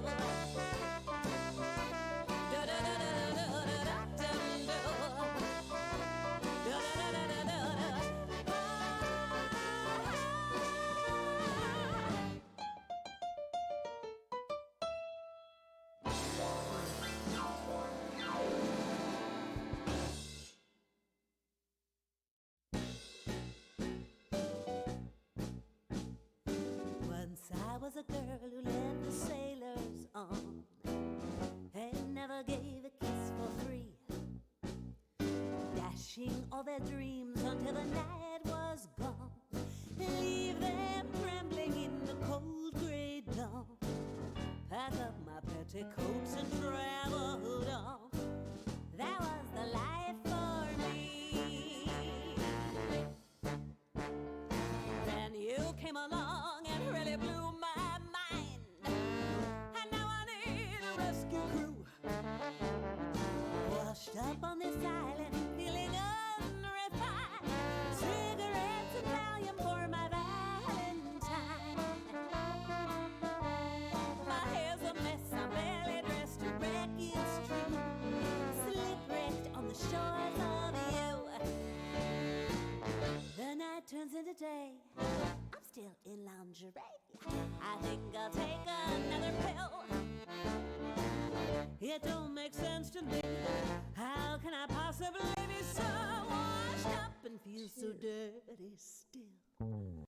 And we're back. Hello. Welcome back, everybody. I hope everybody had a nice break and got hydrated and, did all of the things. Oh, I guess I should, I'm going to start with, hey, we're, like I said before we went off to break, we're almost at $300 for our charity drive to raise money for Color of Change. This feels weird without having music on. I know my players can't hear it, but now it's weird to me that I don't have music. It's strange. I'm gonna switch to this playlist for the moment. I actually created multiple playlists for this game for depending on what scene we were going into. Like, I'm almost a professional at this point. So as a reminder, y'all, we are raising money for Color of Change. I'm going to be posting the links to all of the different things. We do have, we're in the middle of a giveaway for dice. If you type !ooh to join, these are a giveaway for my dice. Hold on. I have a set that I did all the inking on. I'm actually quite proud of it. So, go ahead. Type !ooh to join the giveaway. This is because we hit our $200 milestone. The next milestone is $500, and if we hit $500, I'm giving away a copy of Dragonhearts, which is the game that we are playing tonight. So you too can play the Dragons of your dream, although it currently doesn't have the !ooh feature, !ooh dragon transformation, but you can add it to your world. It's a very customizable, everybody creates the world together. Oh yes, my dragon shoulders and I did dress up a little bit. I was babysitting, so it was limited, but here we are. But yeah, I want to stay. But even if we don't hit our goal tonight, I have to say I'm so thankful and so pleased to everybody who has donated thus far, and for everybody who's joined in and participated and hanging out in chat. It means a lot to me that we can come together and raise money for a good cause and get to play with friends, and it's I'm just so pleased. So where we left off, we had a little bit of a chase scene that ended with like too much cuteness as two of our dragons transformed into their uwu forms. And Ixie, who is our Ixtheralon? Exterahelion. Exterahelion. The verdant one. The keeper of Flora. You had added a title and it was like, oh, it's longer. I just keep expecting Ixie to keep adding titles, which I'm here for now at this point. Oh yeah. Yeah. Has scooped up their dragon companions. But we move to another scene. This one's going to be chosen by Luma. What game are we playing now? So, from the flora that we were in and the area that we were in seems to expand as we move along to an area that is almost seems missing from the rest of civilization, as if it is forgotten land. So we keep walking deeper and deeper into the forest that Lumi chased and led us into. Mhm. And as we get closer and closer, like I said, this area it's got like patches of openness, and where the patches are, there's cobblestone underneath, or it looks like stones peeking up from underneath the flooring of which should be just forests. But this area just seems like something was here. Mm-hmm. Something old was here. Maybe remnants from the below of the earth, or maybe it's part of the Sky Mountain and its strange architecture. But this part of the forest is both secluded, old, and it just resonates with peace. So at this point, Jinko has no longer uwu. They are back to their usual state of humanoid and everything, but hands, feet, tail, ears. No more wingies, and is just walking around. And depending on what Lumi is right now, either he has Lumi like scooped up in one arm because he's shrunk, or is moving her about, kind of like walking on her left or on her right to keep her corralled. So depending on what she is, small or regular, is what he is doing right now. But he is very serene, not as prickly or as not posh, but just he's mellow, he's relaxed. It's like how he looks when he reads. So that's what's going on. Which game are we playing? In each other's arms. Okay, gotcha. Thank you. Oh. Lumi is still in the small uwu form, just being carried around, and then every now and then you just hear like a squeak from Wilson. That is fair. But then it's not fair, and then I look over to you and go, silence. Can you not hear? You cannot hear if you squeak. Take a moment. Take a moment. You've been in space for years, decades, century almost. Do not squeak. Listen. Lumi's gonna tuck Wilson away. You're not quite sure where Lumi's putting Wilson, but Wilson disappears. And it's like lots of ambient noise, insects, birds, soft dragony noises, brr, brr, stuff like that. It's very peaceful.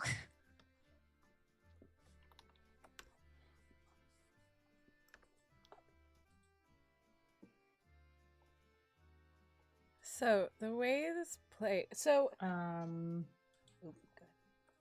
Lumi is.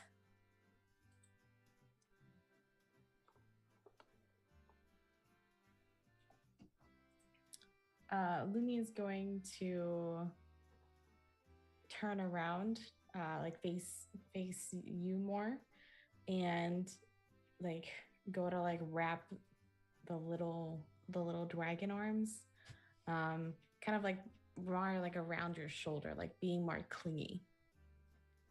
Like a koala? Yeah, more like koalaing. Yeah. Okay, koala. Cool. You are allowed to do this. When Do you say that? I do not say that. I just allow it to happen. I allow the koalaing to happen, and then I give you a little rub on your back. Then I look around to double check where Ixel is. Ixie is not far. Maybe a foot and a half, a couple feet away. She's watching the two of you, but she's trying not to let on that she's watching the two of you.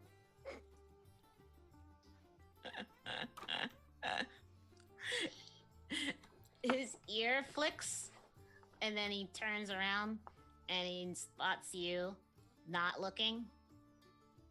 And then he doesn't say anything about that, but he's let's see. Do I use advances or answers?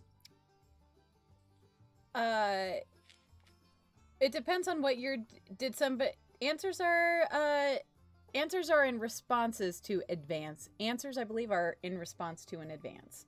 Okay, so I'm my advance. Mm-hmm. Okay. So I do move into your personal space. So I walk towards you as you are loitering poorly, and I go over to you. And are you in your dragon-y form or regular form, or? A little more draconic. The wings are out and like folded, but you can see a little bit of the glitter. And she still has the horns, but it's humanoid otherwise. So I move into your personal space, and I say, "It's more comfortable over here.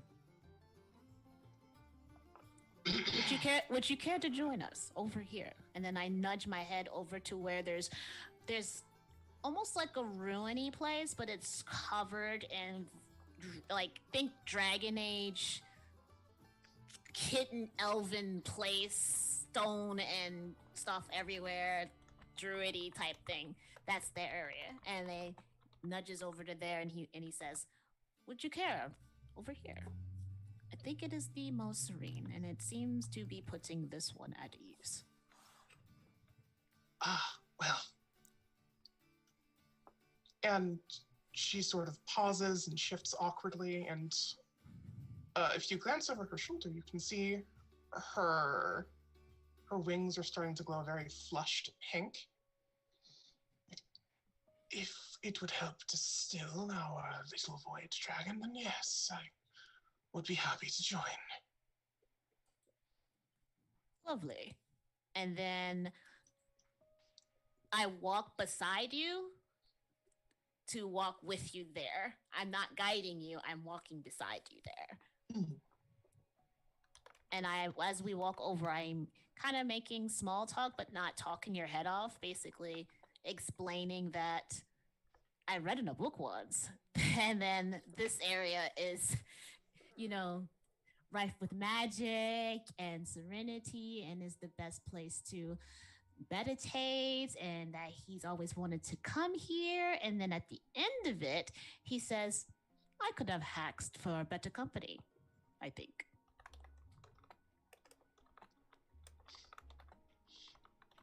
I must say that the feeling is mutual. I have grown far fonder of the two of you than I expected when I first arrived.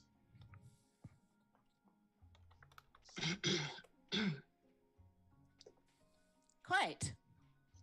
And then I sit down, and I like move Ubu Dragon from shoulder to like my middle, So now you're kind of like in my lap. So I'm sitting cross-legged with Ubu Dragon in my lap. Oh, perfect. So that is kind like Lumi's not out of the way. They're still a part of it, but they're like now my upper body is accessible. So it's just sitting there, and then I look up to the dragon, and I do my hand gesture, but it's not as rude as before. It's softer, and I say, "Would you? You're more than welcome to come up closer." And her wings glow a brighter, more intense pink, and she nods and sits down beside you. Almost without trying, her wings go out and like start to wrap around your shoulders and pull you closer, and she realizes what she's doing, panics for a moment, and pauses. I'm sorry. Is it okay if I do this? I don't know what just happened. And Jinko is not stunned, but it's almost like he's analyzing the behavior in his brain. And then in like few seconds he goes, "Ah, I see." And his voice is like way deeper and is like, okay, this is happening. And so he goes, "Not at all, but I think you would have more of a positive reaction from me if I did this." So takes Ubu Dragon and puts her down slowly. No sudden movements, Ubu Dragon. Swear to God. And transforms into a form he doesn't get to do, even less than Ubu form, is his actual large dragon form, which is, because, I mean, he lives in a library. We ain't got time for large dragons in libraries. So he turns into a huge dragon, like very big. Leather, claws, fur. Very, very comfy looking. Four-legged, wingies, and a nice mane of black hair. And as you get closer down to the feet and the claws part, that same kind of luminescence seems to come from places that the skin is thinnest, as if his blood can glow. So he's just standing there looking very proud of himself. And then he lays down, takes Ubu Dragon with Tiki's, and takes him up like a mom of the cat in the scuff. Picks him up, put him on back, and that's where Ubu Dragon shall stay. On back. But that means you have plenty of room to snuggle with me, if you so please. And that is the opening. I am big, and I am now ready to be hugged with all wing.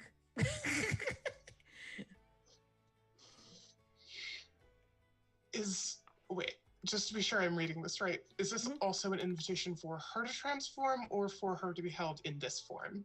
It's an invitation for closeness, because this way there is more of him to do what you wish, because he read in a book once that snuggling and camaraderie is very important to social bonding and potential further bonds. So that is what he is doing. He does not explain this. Fair enough. Oh my gosh.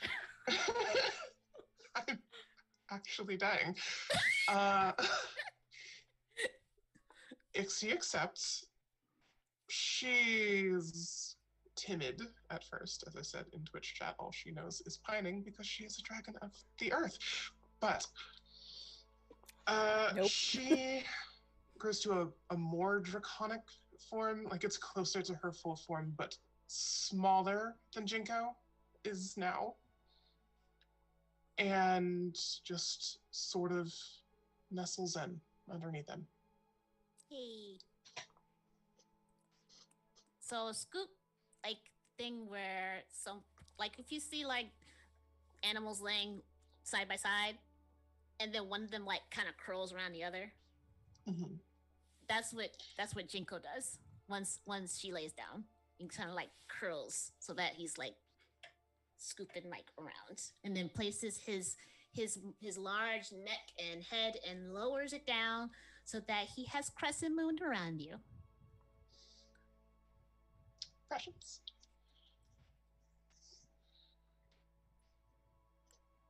And he looks up. He looks like his eyes look to you when he is completely laid down, and he lets loose a soft little murmur. And it sounds, let's see. It sounds like he is saying, but not saying because he can't speak right now. But you feel as if he is saying, "Is this okay?"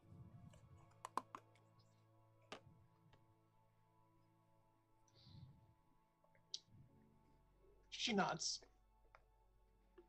and sort of like leans in a little further,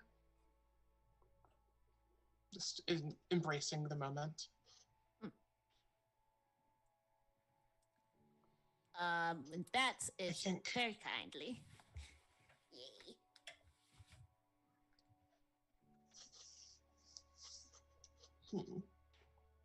Oh.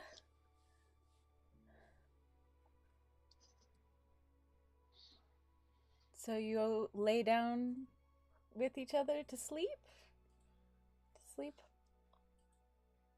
More that Cuddle?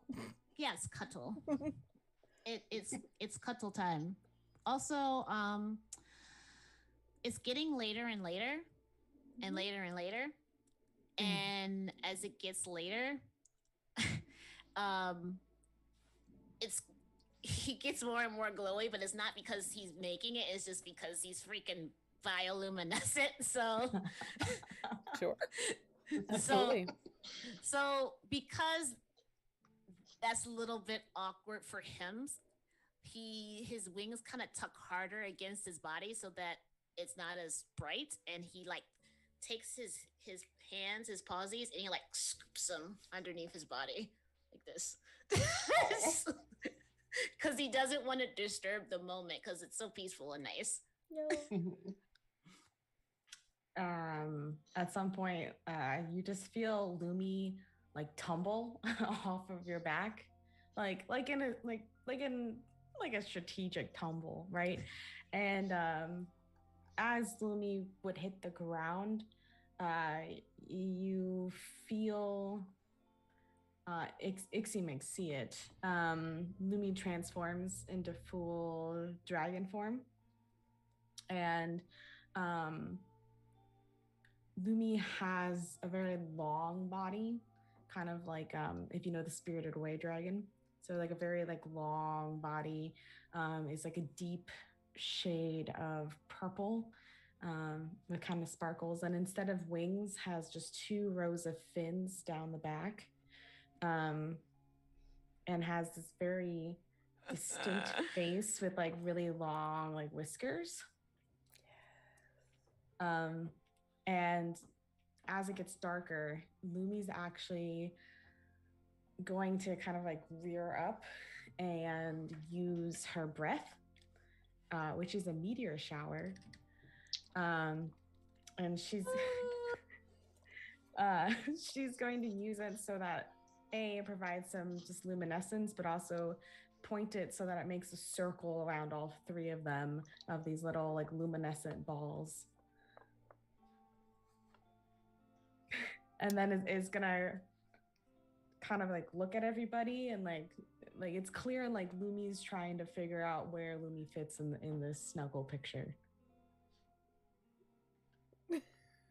I think Ixie sees you like trying to do the mental math on this, and she comes out of her incredibly comfortable position and opens her arms to you. It's like, you can join us, you know. We would be happy to have you.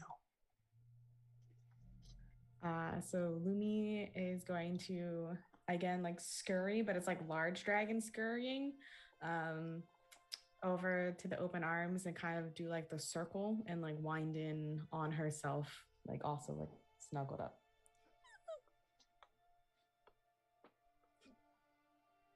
Can't handle it. It's fine. Jinko lifts up his head and then like looks down and like Jinko looks down at his crescent moon of where both of these two dragons that for somehow have wormed their way into his life and have pleased him greatly. He leans down with his muzzle and just kind of like sniffs at both of them. Sniff. And I just, hey, is everything going okay? How is everybody doing? Kind of like trying to smell your scent so that he knows what your emotions are right now.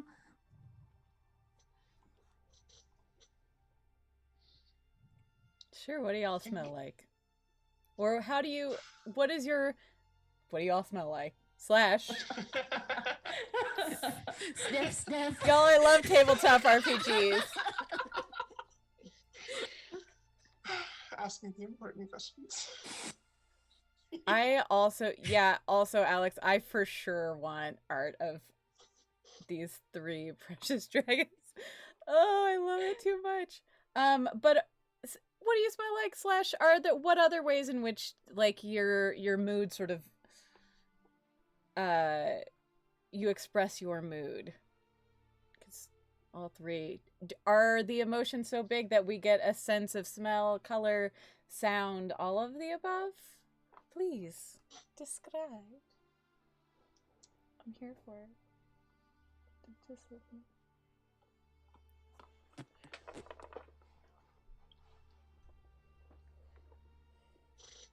Does Lily want to go first, or should I? Yeah, I can go first. So, especially when Jinko leans in for a sniff, what Lumi is giving off is kind of like this warm vanilla smell. So it smells just very homey and inviting. And then you also would hear in your minds just kind of this little smooth, like little oboe ballad that's almost like a lullaby, just kind of like softly playing.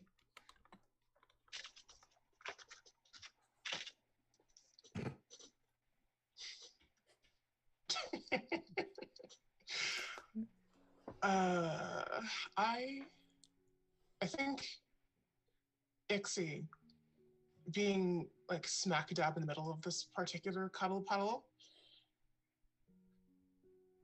Probably all 3 of these are going off.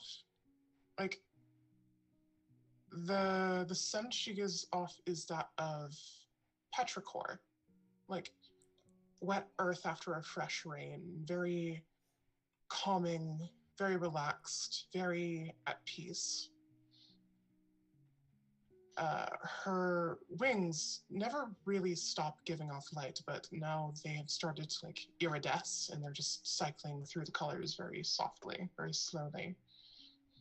And both of you can hear in your minds a gentle cello sort of accompanying the oboe now.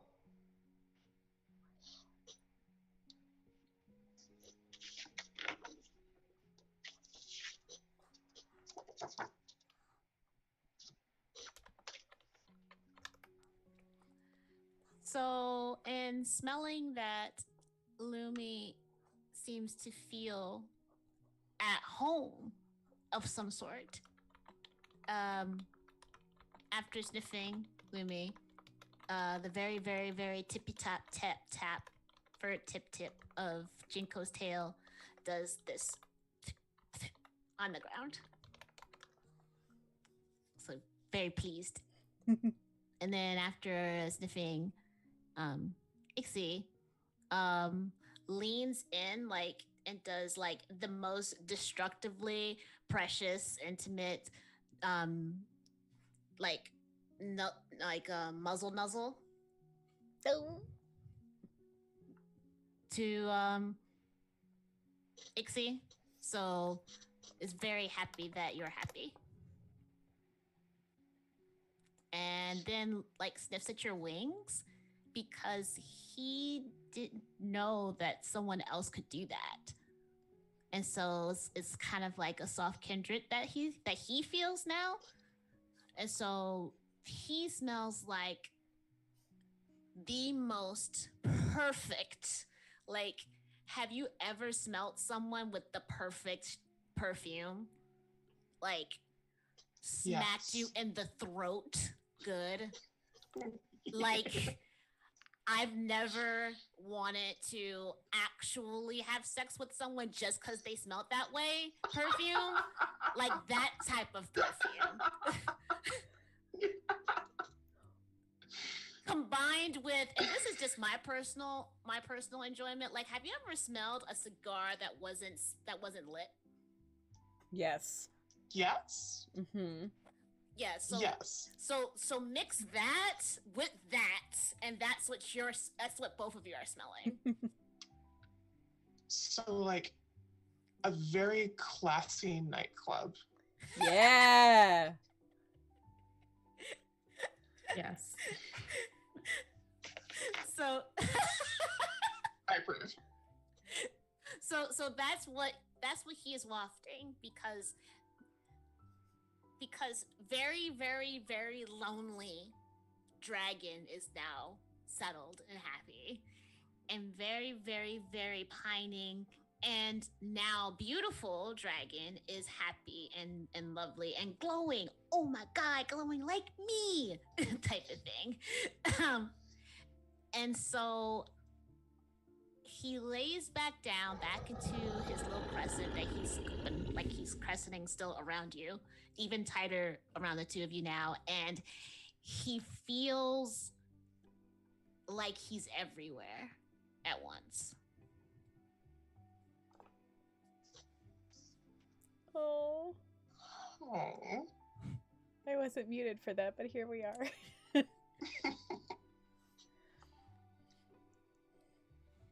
Oh. That's precious. Lovely. Gosh. So, I think, despite your best intentions to not fall asleep, this sort of the sense of other happy dragons, of contentment, of this companionship between all of you, I think you all can't help but experience the dream that you woke up that woke you up this morning. You revisit once again, and I think we'll start with where we started this morning with Ixie. And if you look at the fractal dream, there is an option for the dream recurs. So, how is your dream? You experience some of the dream again that you had at the very beginning. But how is it different?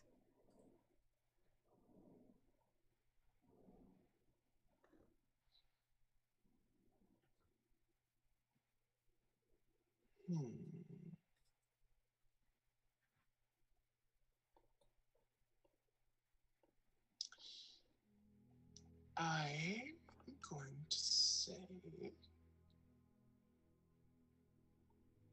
that something unsettling, investigated, grants insight. And I think it's the one flower that she couldn't figure out. I think in the stream now, as like her perspective zooms in on it, it starts to whisper.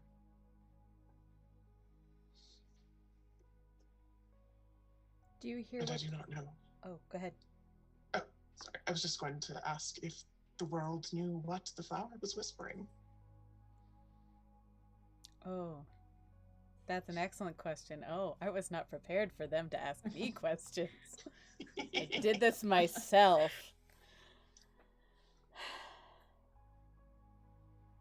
Oh, golly. I think the flower whispers. Oh. Oh, a little we've been asked for a little recap, but I think the flower whispers to you.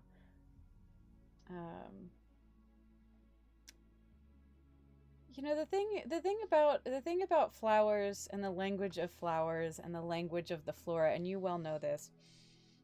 Words, it's less words than it is imagery, feelings, emotions. But you understand it well. And it speaks, the flower whispers of love, of companionship, of unity. And it speaks of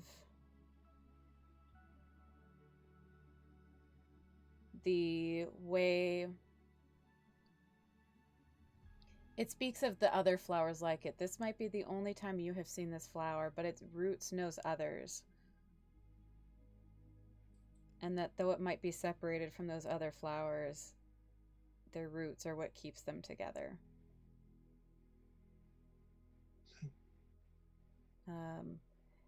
And Ixie, if you wouldn't mind, for the folks who are just joining in, telling us a little bit, reminding us a little bit, just a short recap of the dream from before. Of course. I will switch out of character because it's probably easier. So, Ixie's initial dream was about temples and harvests. The ruins of an ancient building toppled, upended in the bottom of a fissure, overgrown with plant life, holding secrets that none remember, with plants that speak the language only she seems to hear.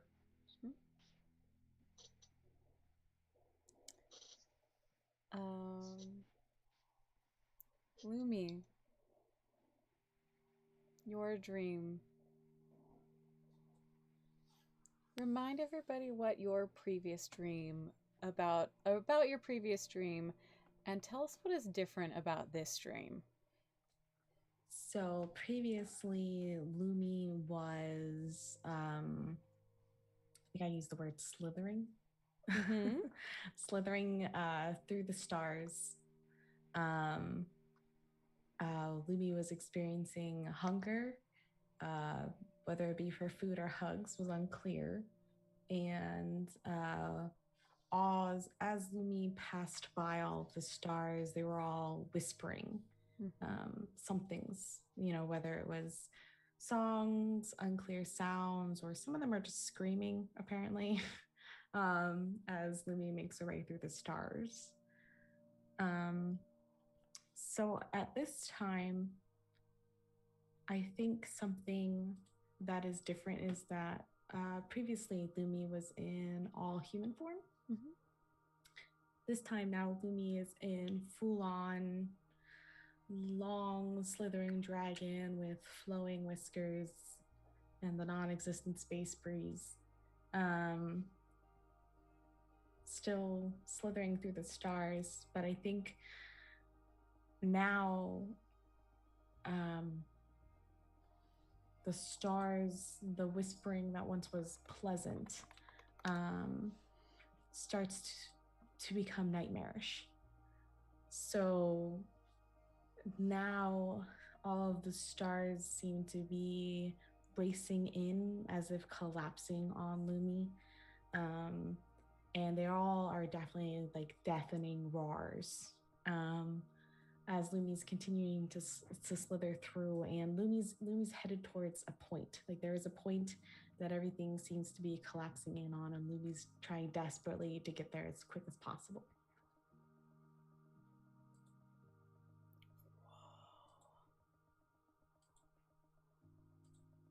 That's wild. Does anybody have any questions for Lumi before we find out more about Jinko?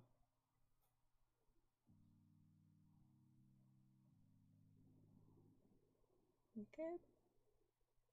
I'm trying to think of something, and I'm just the stars are nightmarish. Are they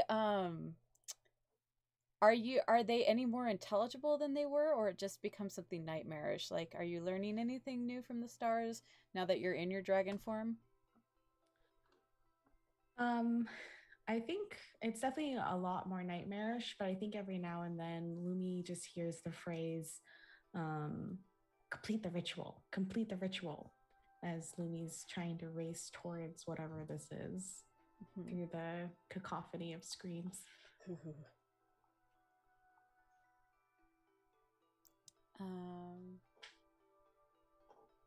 there's nothing else,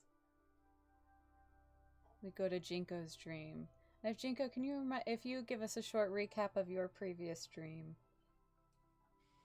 My previous dream was a reoccurring sensation, hallucination, he would call it, of waking up in his library, his hoard. And as he goes through it, there's a sound of celebration, of liveliness that he goes towards, and his library starts to slowly take on the ambiance of a festival. And the deeper he goes into the festival, the less and less he has form until he gets to a certain point and his body disintegrates. Right. How is this dream different? This time,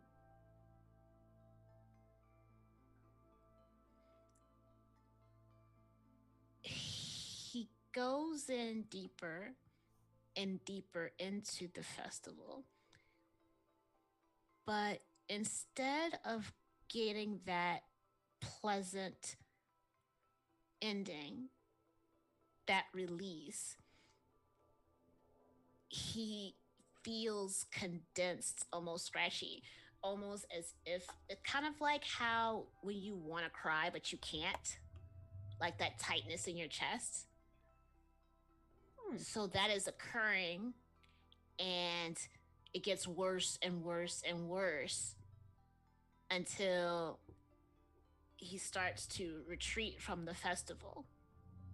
And when he retreats from the festival, as soon as he gets on the verge of the festival's end, he slams right into something invisible, almost like there was something stopping him from leaving, and he wakes up.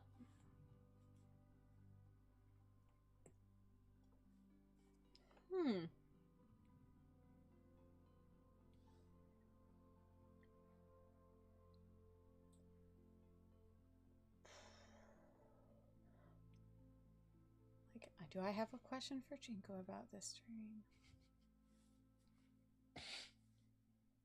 Does Jinko have an idea of what's keeping him there?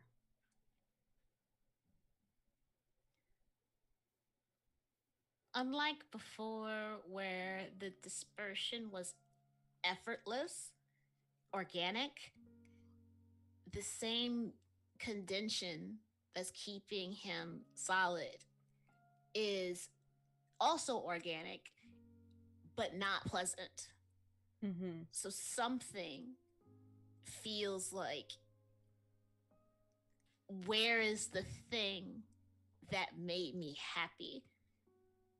It's not here anymore. It doesn't feel right. And that's about all he can make out. And for some reason,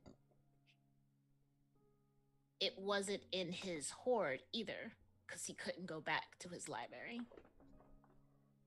Interesting. Any questions for Jinko?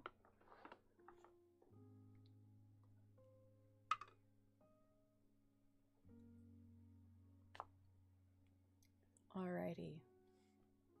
Jinko wakes up. Do the rest of you wake up?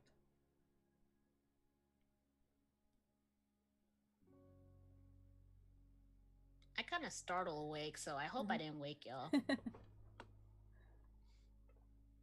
I think if Jinko's startled awake, then yeah, that definitely roused Ixie.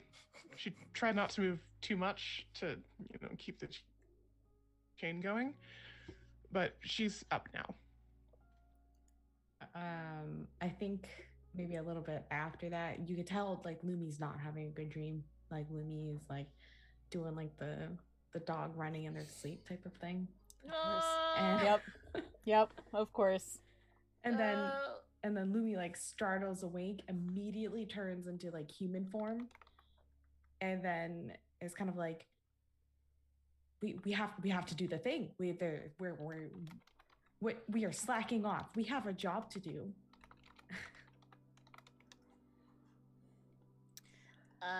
Jinko has not moved from being a big dragon, so for the most part, he started awake.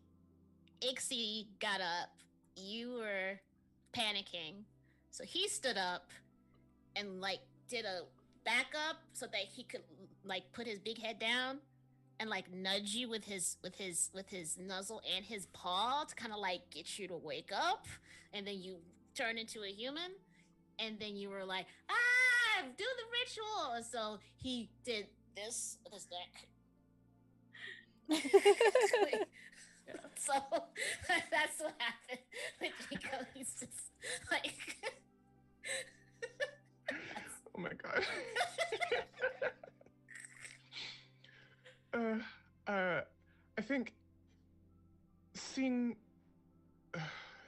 Lumi and then seeing Jinko and just feeling the general panic that is now pervading the area, she goes back to like half a dragon form, takes a deep breath. Okay. 1 second, honeysuckle. Please stop panicking. What about the ritual? We are going to complete it, yes, but why are you panicking so? The stars. The stars said so. They were all screaming. Don't you hear them screaming? Thankfully, no. They are screaming for you to complete the ritual. I see. By chance, Jinko, did you also happen to dream of insights pertaining to that?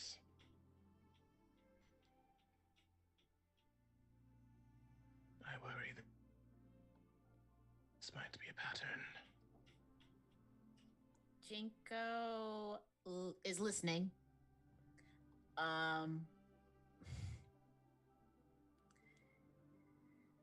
He takes like a big dragon inhale and then exhales as if he's exhausted already. So if you just imagine a huge dragon just going and his chest going and just casually going deflating. Like ruined.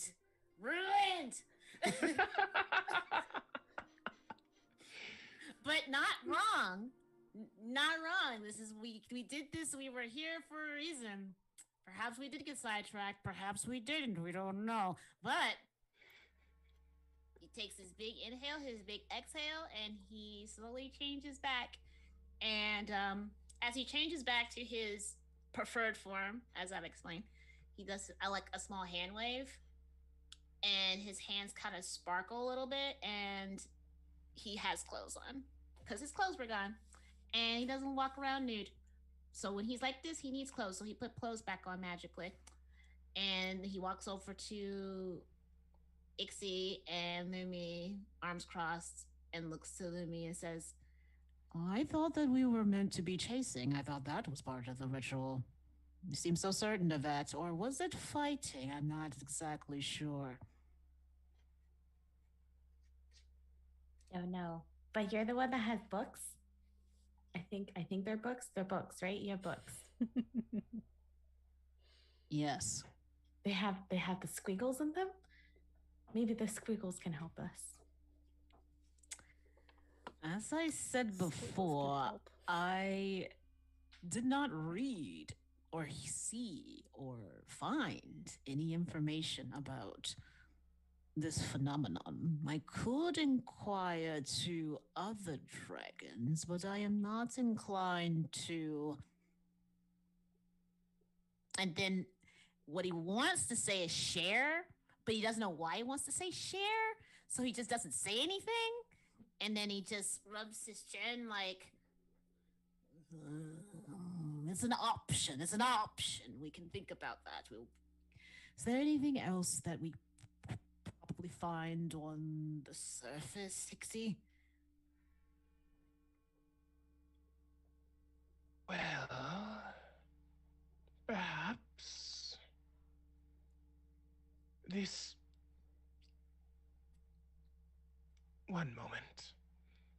And she sort of steps out from where the three of us were, and she gets a better look at this ruined building.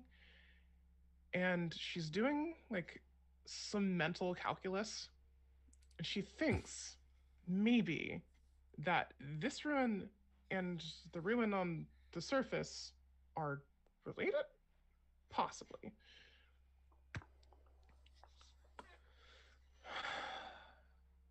I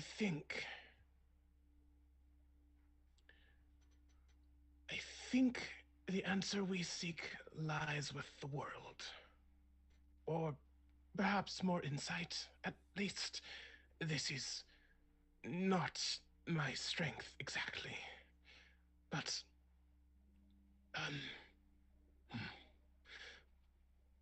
Jinko, Bellflower, what know you of ruins?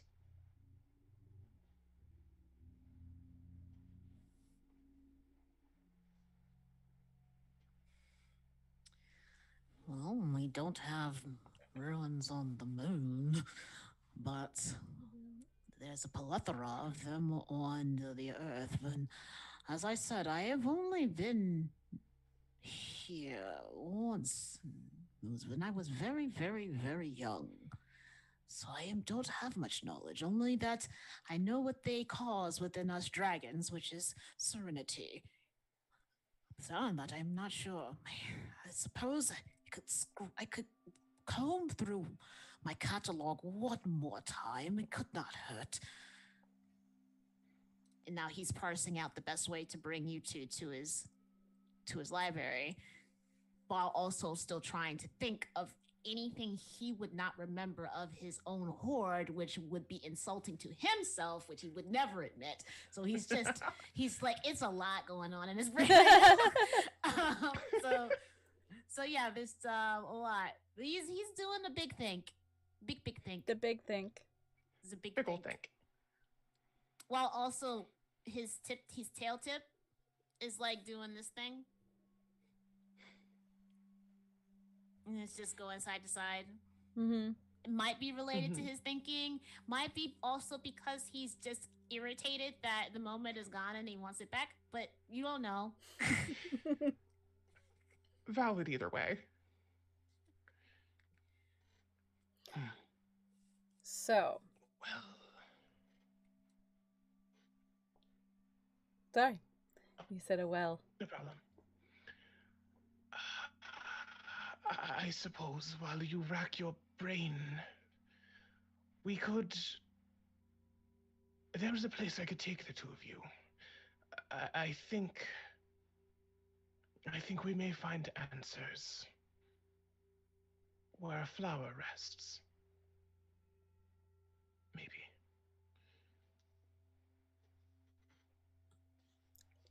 Where is this place, Ixie? This place is.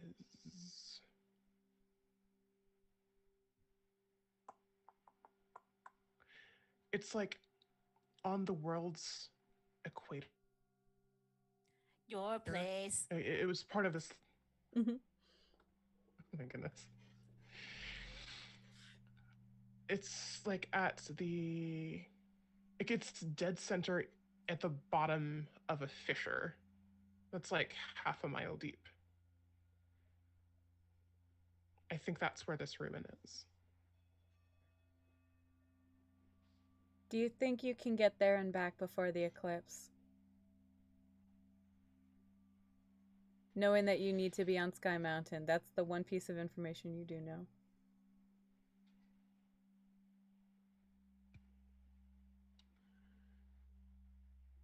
You're dragons, you can do anything, but, you know.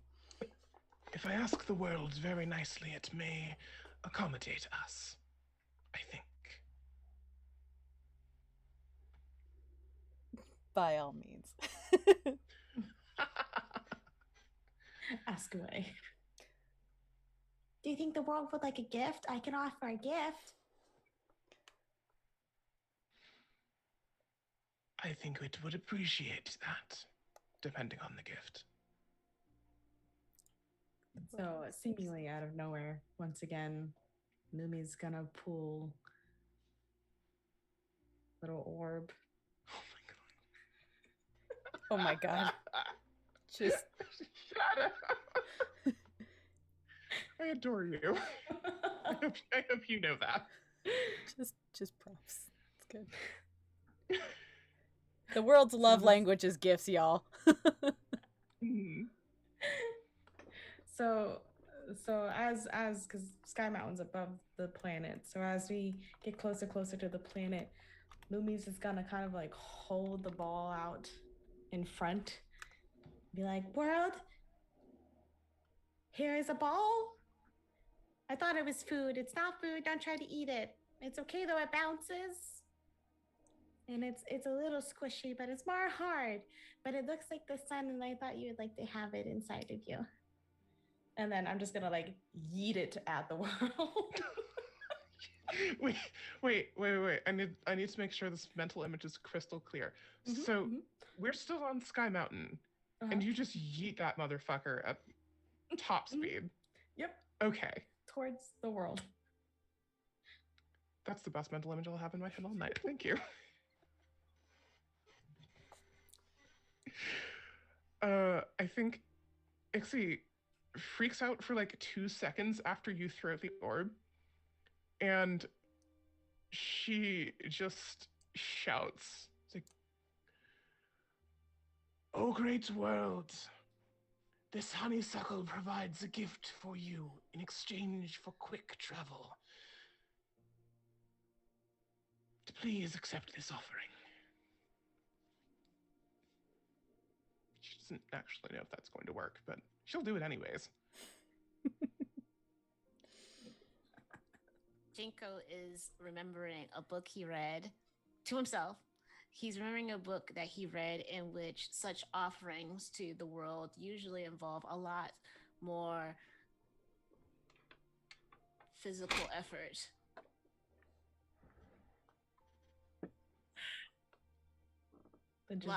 Lots of physical effort, but we don't have the necessary dragons to complete this exercise. Unfortunately, it's a shame. And he's thinking about it as he's watching the two of you. So he's just like thinking, and his tail is still doing the flick thing, but it's faster. Someone should probably throw cold water on him.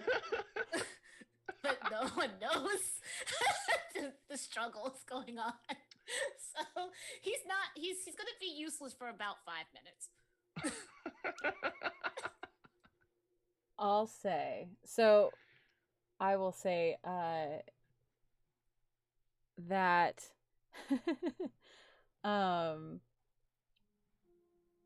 the scent of honeysuckle gets picked up in the breeze. And it's a strong breeze, but you're all dragons, you can take it. And you feel it lift you up and carry you swiftly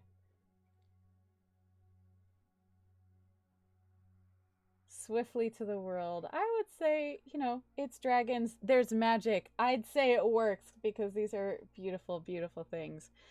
and deposits you fairly close to where you know this temple to be. And as you approach, Ixie, I feel like you see some flowers, some of the flora that you remember from your dreams. And in one of the flowers nestled in there, you see a small orb, much smaller than the one that Lumi had yeeted. But, you know, things take some damage when they float through space. Sort of nestled into it.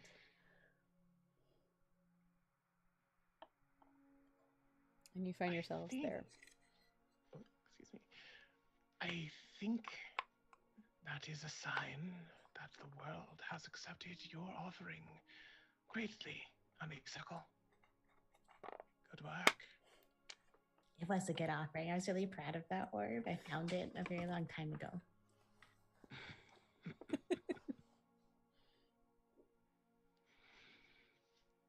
Shall we proceed then? While we still have time. Mm-hmm. And so, she leads them the rest of the way to the ruins. It's still overgrown, I presume, and there's still the single, not necessarily solitary, glowing flower at its very heart. Is there anything the world has for us? Or must we look further? Is there something to be done here? Do you say that out loud? Yes.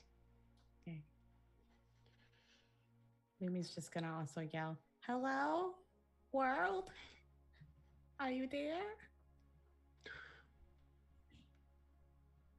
Chico, what's your reaction to all of this? He's never been on the world before. So as soon as he got to the ground and looked up and saw how far away the moon was, there's a lot of battery acid smell going on right now, but you know, but he's trying to stay calm because this is necessary. He's also notices that what he's like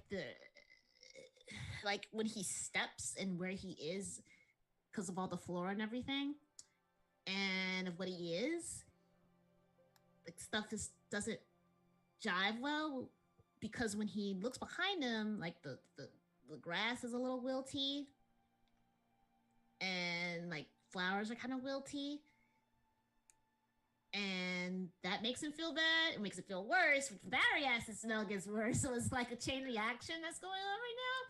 So he's trying to like calm down. He's not used to this type of reaction to the floor around it, because in the Sky Mountain this doesn't happen, but here it does. It just doesn't seem like, not only does he hate it here, but the world hates him.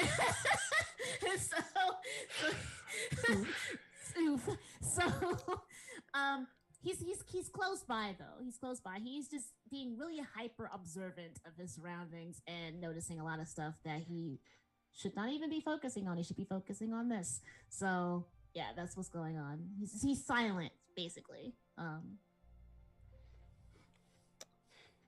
I think Jinko probably is too embarrassed to maybe notice this, but behind Jinko's path, there are bugs that gather, little ants, little flies, and if you could look real close, they're bearing seeds.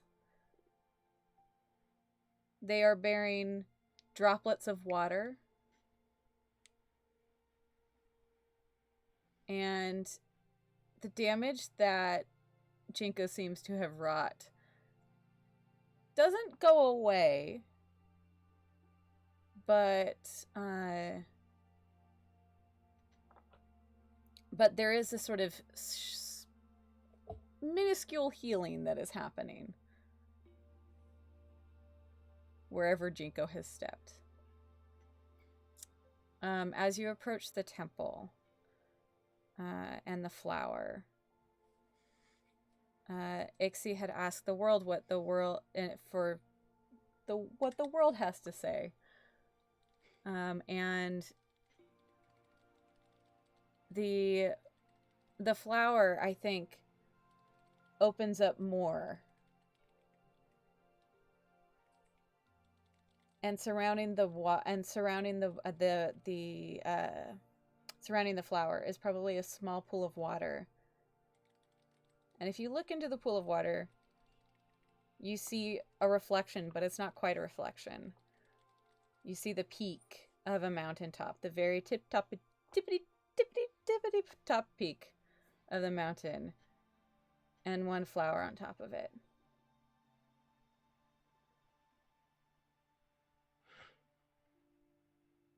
Oh. Oh, I see. I see. Hmm.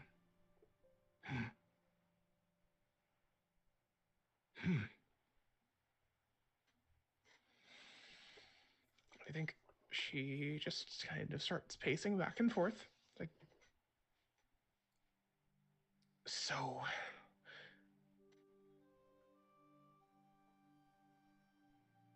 This, I believe. Either this temple was at the peak of Sky Mountain once, or its twin lies at the peak. Either or, these places are connected. But I don't know what that means we should do here. Perhaps... Honeysuckle, Lumi, perhaps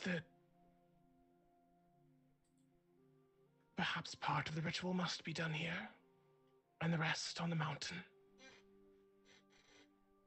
What do you think? Well,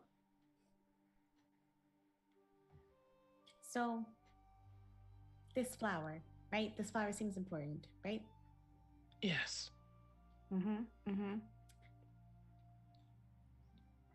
Is there one on the Sky Mountain? I believe that is what the world was trying to tell me, yes. Well, maybe we have to take this flower to its friend.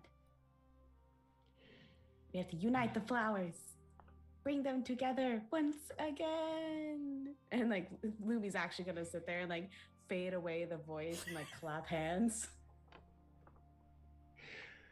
Ixie's wings flash bright pink. It's like, how is she so cute? Okay. Ixie thinks that over.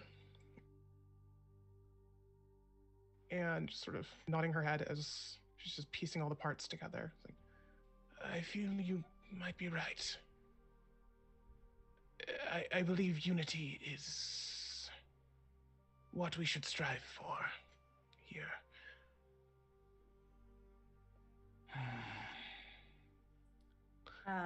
Lumi's also gonna take a moment and is gonna go over to Jinko, who's kind of there's a little ball of worry over there, and is again seemingly out of nowhere gonna pull a little stone.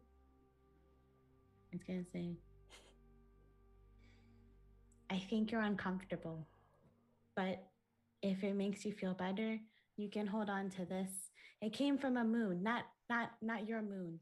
It was a different moon, very, very, very, very far away. But it's from a moon. Maybe it will make you feel better. like offers it. So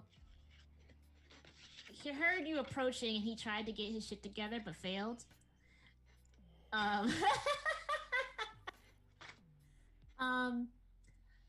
But when he like sees the moon rock, he opens up his hand to receive it, and he like clutches it once, twice, and when he looks down and it doesn't degrade, it settles him greatly.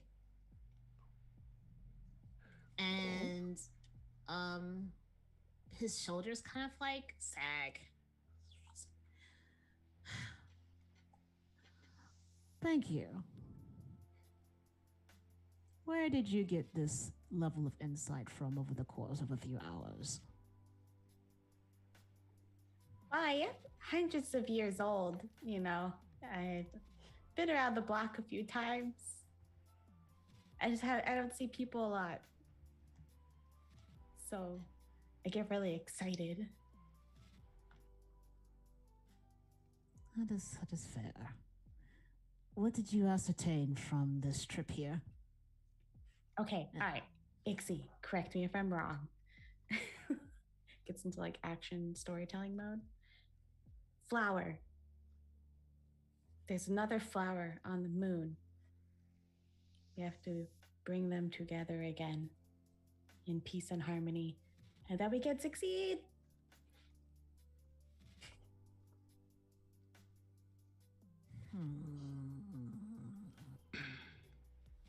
That seems right.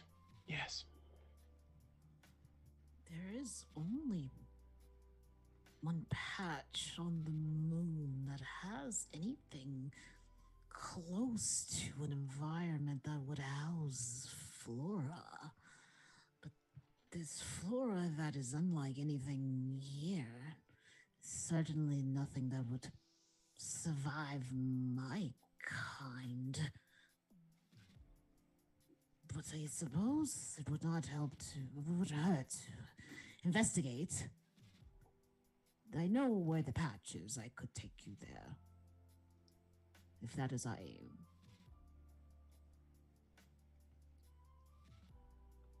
I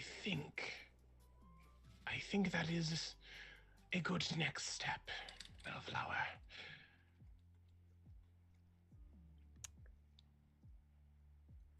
If I may take a pause, because I am unable to ask any longer. What is the significance behind the names you now which call us? Good point. Yes. Tell us more. And her wings are just flashing pink and yellow now. Like, third embarrassment, almost.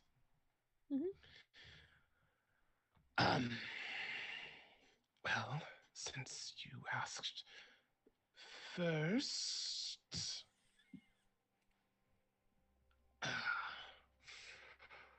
bellflowers are symbolic of affection and humility and constancy. Honeysuckle is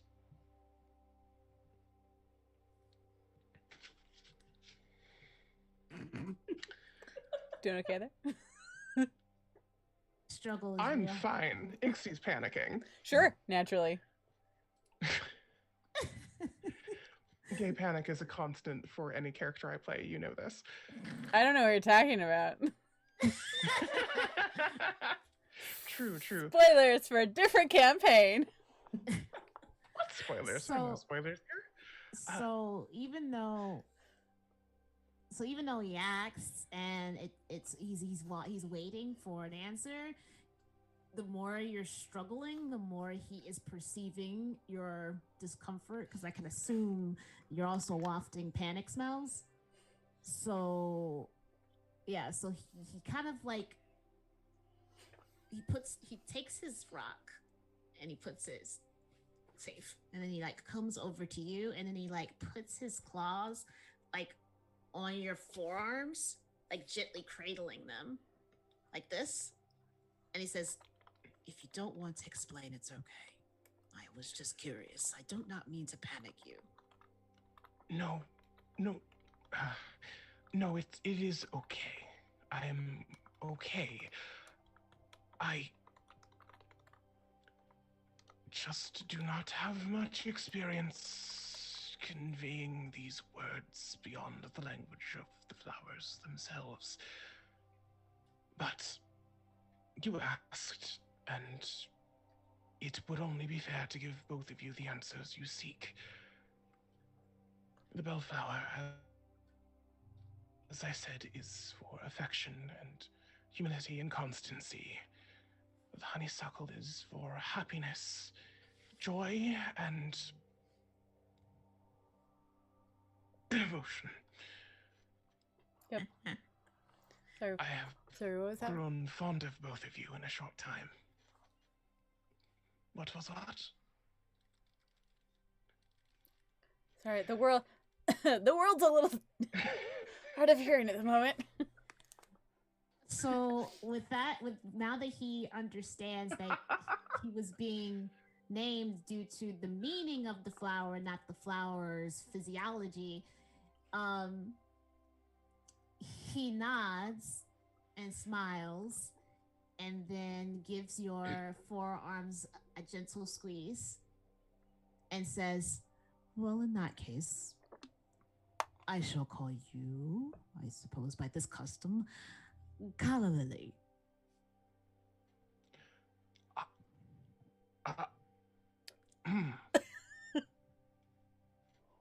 Oh. She just hides her face. She hides her face behind her wings. I do love when the calla lilies are in bloom. What is that line? Sorry. There's my vintage movie nerd coming up. All you hear is just a little ew, and like Lumi just pop like in like a poof, just like poofs into the little uwu dragon form.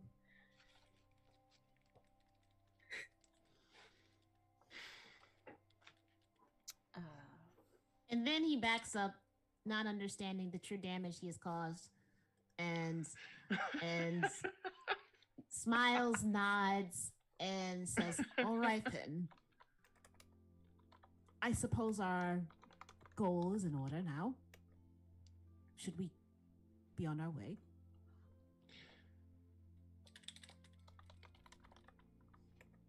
Yes.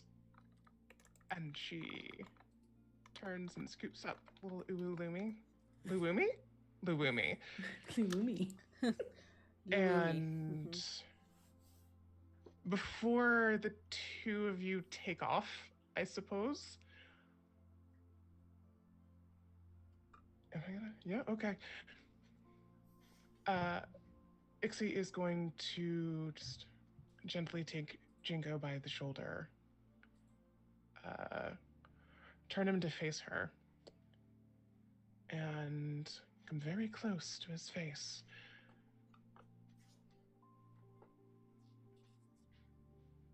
Do you truly mean that, Jinko? Am I your Calla Lily? And he closes his eyes and then looks into his memory banks to make sure that he called you by the flower name he wanted to call you by.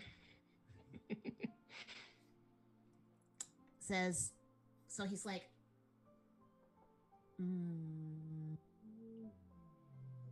yes. Magnificence, beauty, pride. Yes, that is what I called you. I meant that.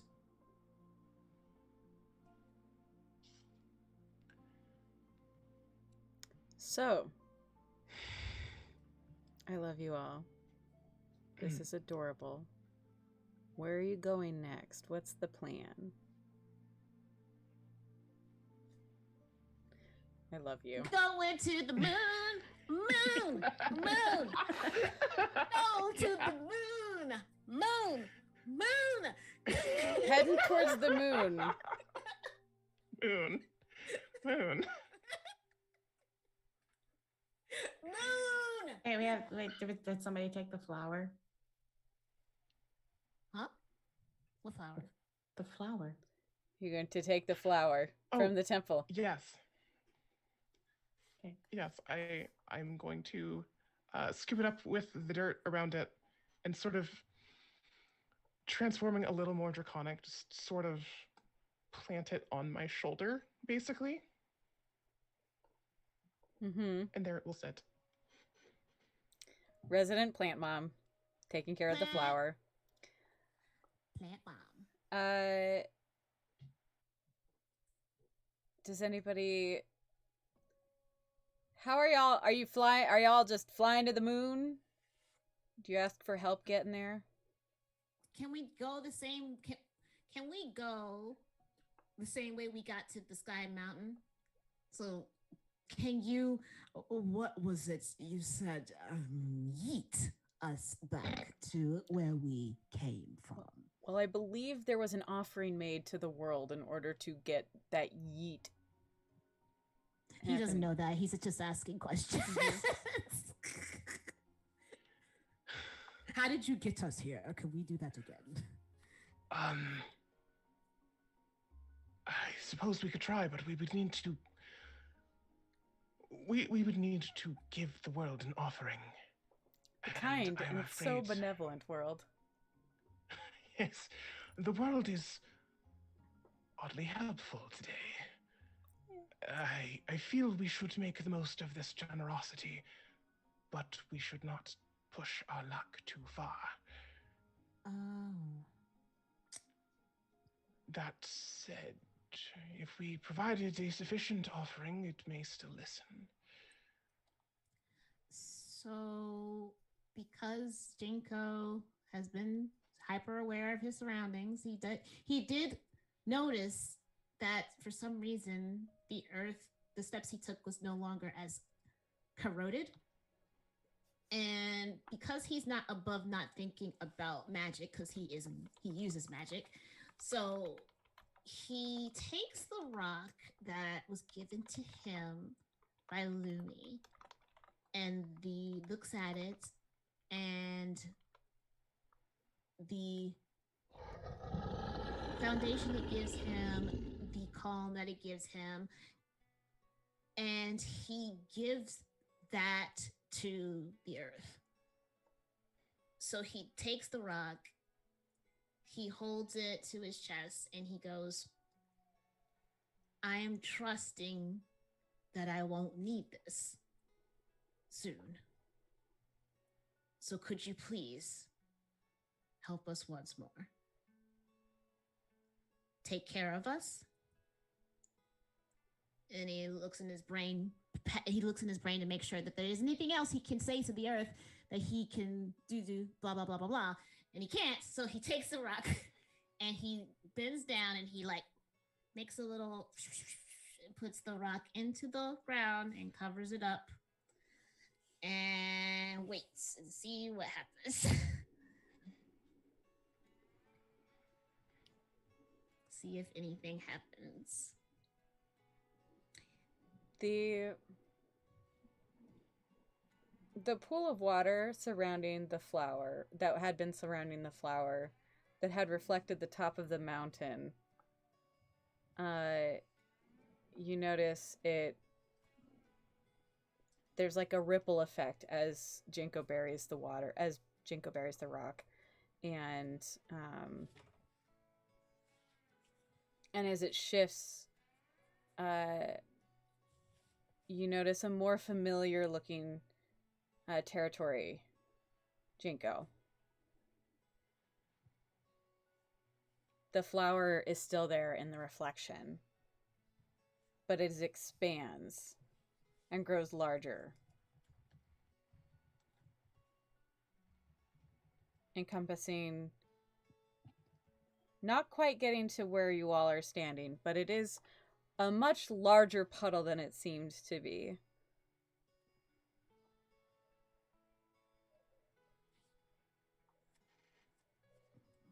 That actually worked. So if I'm understanding this correctly, a reflection just opened up to the moon? Seems like it. Dope.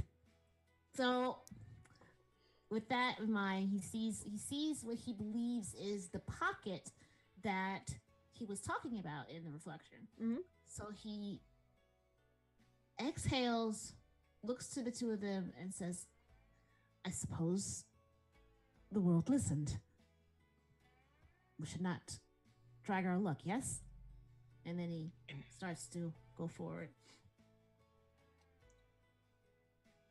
And Ixie follows after. And tiny Luumi waddles after them. It's a strange sensation at this point because it's sort of like, it's almost like you're stepping into a puddle, but instead of stepping into a puddle, you sort of step through the puddle. And I'm just gonna... Are links allowed in the chat? Only mods can post links. Okay, I'm gonna post them to Zoom, and you can post them.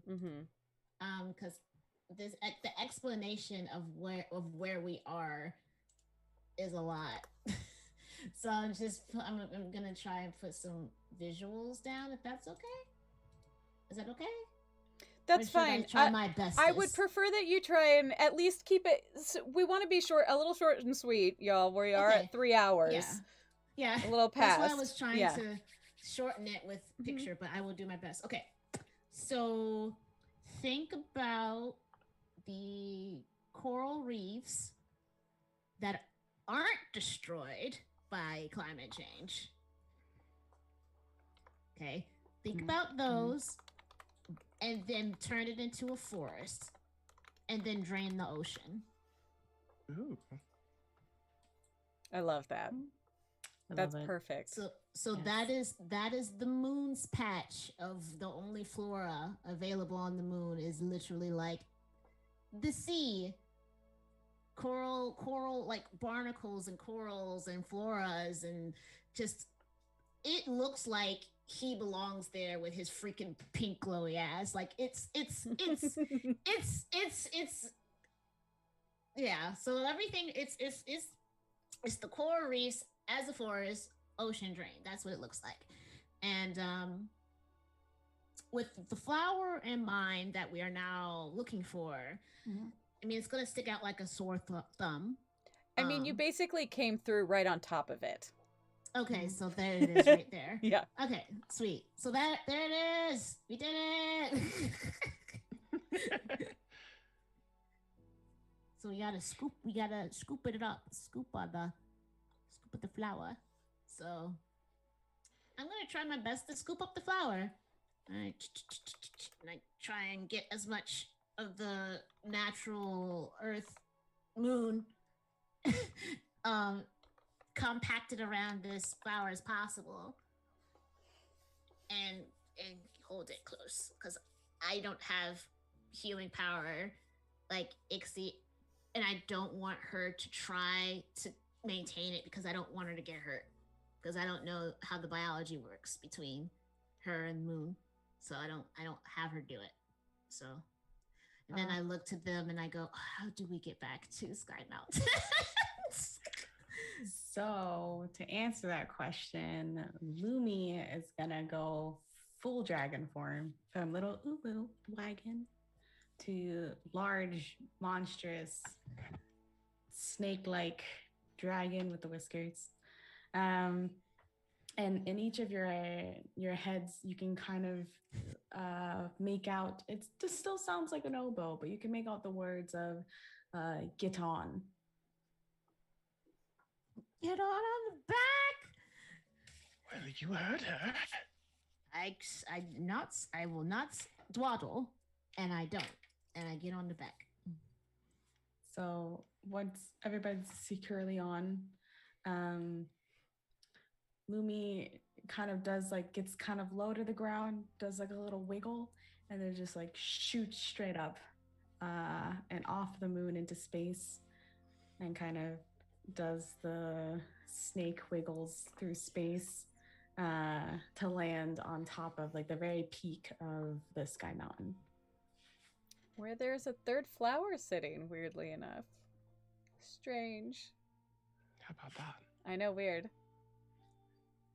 It's like I planned this. I didn't plan this. Which I think, as you land on the most tippity top of Sky Mountain, you all can feel it even more than you can see it. But there is something to see as well. You can feel the planet, the world that you were just on, and the moon that you were just on shift into place.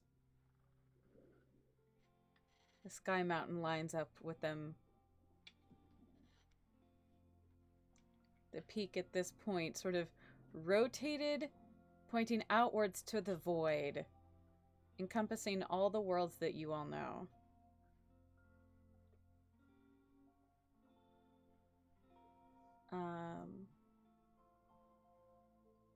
At this point, we are in the end game. So, the way this game works. Hold on, let's look at it, because I've been staring at it. So, one of you, as you are all gathered here on Sky Mountain, your fate has come to you, whether you are ready or not. The ritual is at hand. What happens? Who knows? You may change the world. Things have changed. You know, some of you, that this was when the Void Dragons left. You also know that it was during the eclipse that the Sky Dragons became no more. This is knowledge that you had, Lumi. Things can happen, things can change during this time. And one of you, or all of you, are part of this destiny. So, all of you, we're going to go around. Actually, we can all do this at once, I believe.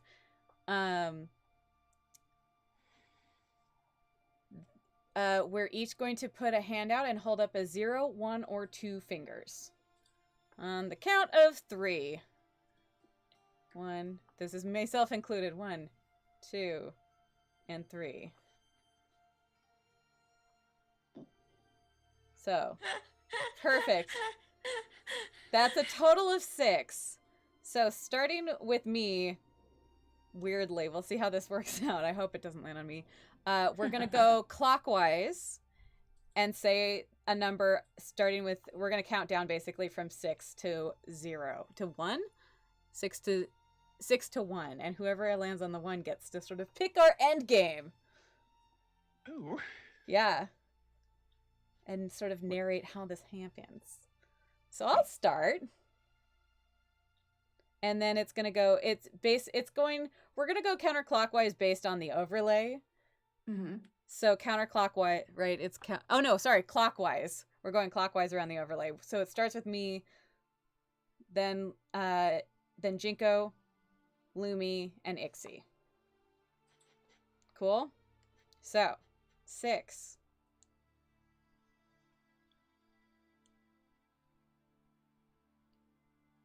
Jinko, that's you. We're counting down from 6. Sorry, I'm plotting in my head. I'm sorry. 5. 4. 3. 2. 1. Oh, there it is. What I do now? So, you, Jinko, holding the moon flower, the flower of the moon, joined by your companions, your dragons that you have only known a short time, but have grown quite close to in that time. You're the one destined to change the world here in this eclipse, in this ritual, in this destiny, in this here on Sky Mountain. However, we all do get to choose together whether or not which of the destinies we get to do. Your options are to attain totality, to attain unity, or to break the Sky Mountain.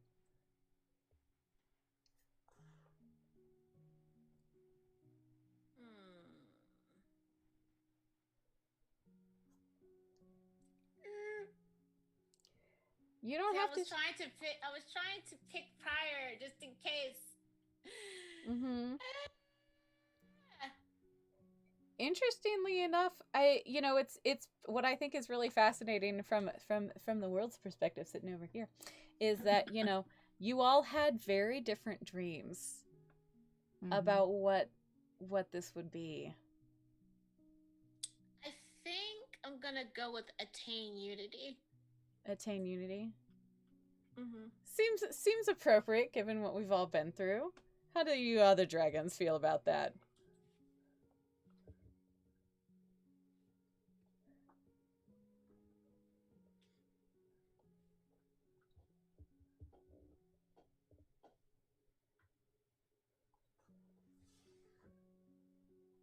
Mm.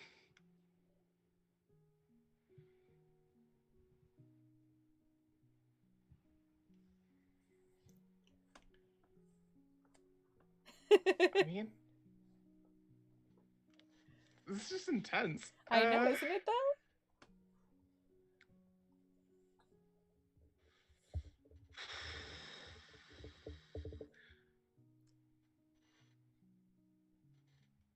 Words have failed me. Let's do this. Let's now that we sort of know vaguely where we're going, let's talk about let's narrate what is happening in this moment as you are at the peak of Sky Mountain. How do you complete this ritual? What do you all look like at this moment?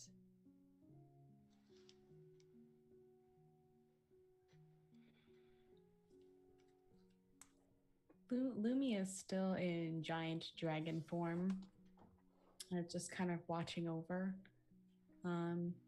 everything, but also kind of gestures and points at each of the flowers, and then makes like the motion of this,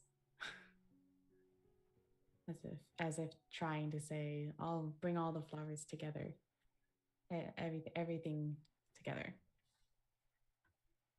Okay. He offers up a flower for you to do the thing. Ixie brings hers over.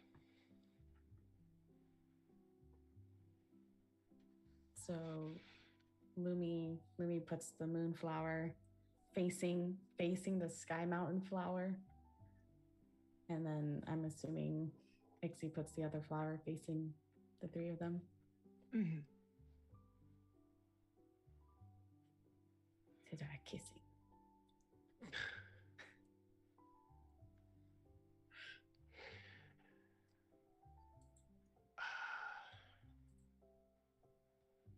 I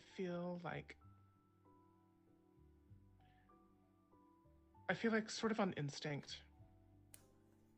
Ixie kneels down in front of these three flowers and beckons for the two of them to get down close to them with her. And she will put hands and claws overlapping on each other in like a triangle around the three. And she just starts talking to them, I guess.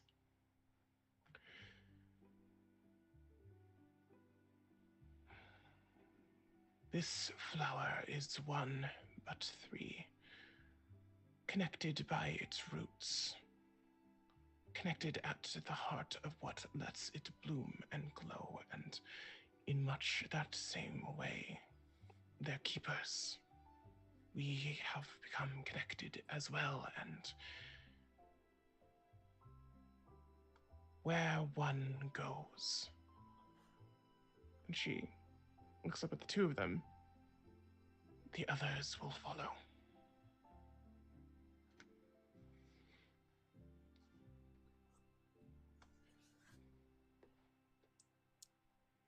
I think that the flowers themselves glow. There's a thanks in that glow. It's interesting. They glow with they glow with an iridescence that looks and feels very familiar. They that thanks has this sound. It sounds very familiar too. Is it like a quack? Or is it perhaps an oboe? Oh my god. And they give off a scent. It's pleasant, perfumey. Also perhaps a little acidic. A little metallic.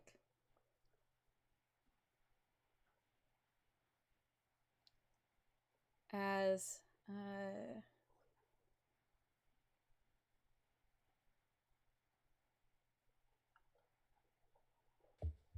as we let's see. Sorry, just doing the music thing here.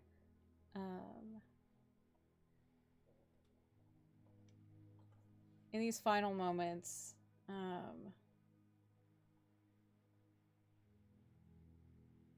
Sky Mountain sort of slowly, continually turning. What are the imagery from your dreams? Which of them feel real here or are real? What do you see that sounds, that looks familiar, or that you recognize?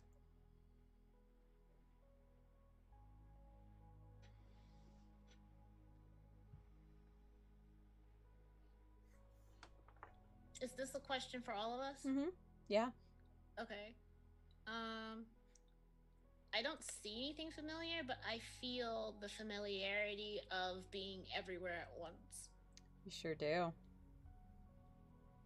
And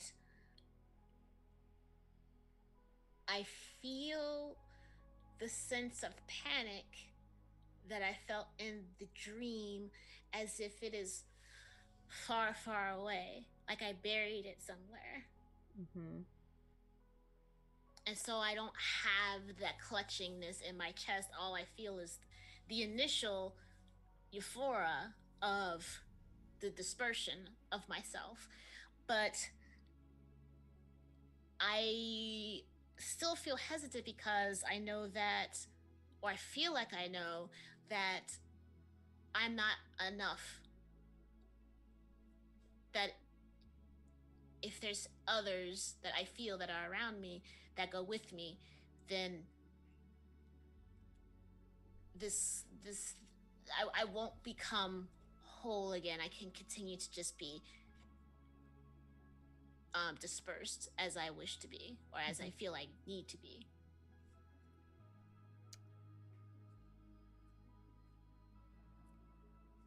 Lumi or Ixie?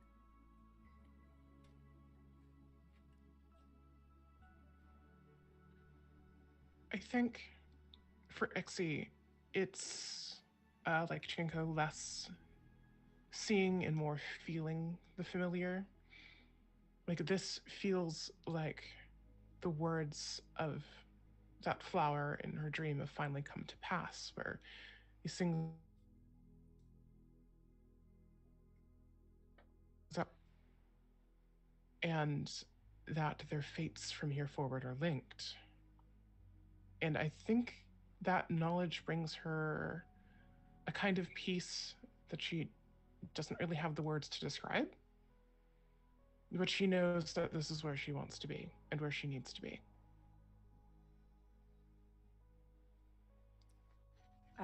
For Lumi, the stars now in the void kind of light up a little bit brighter. And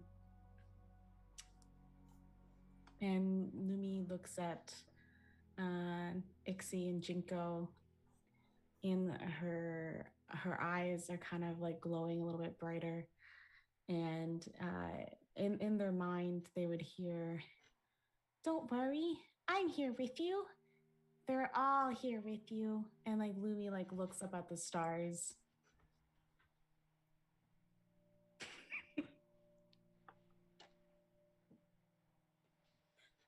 So as all of this is happening, you know, one of you is destined for this.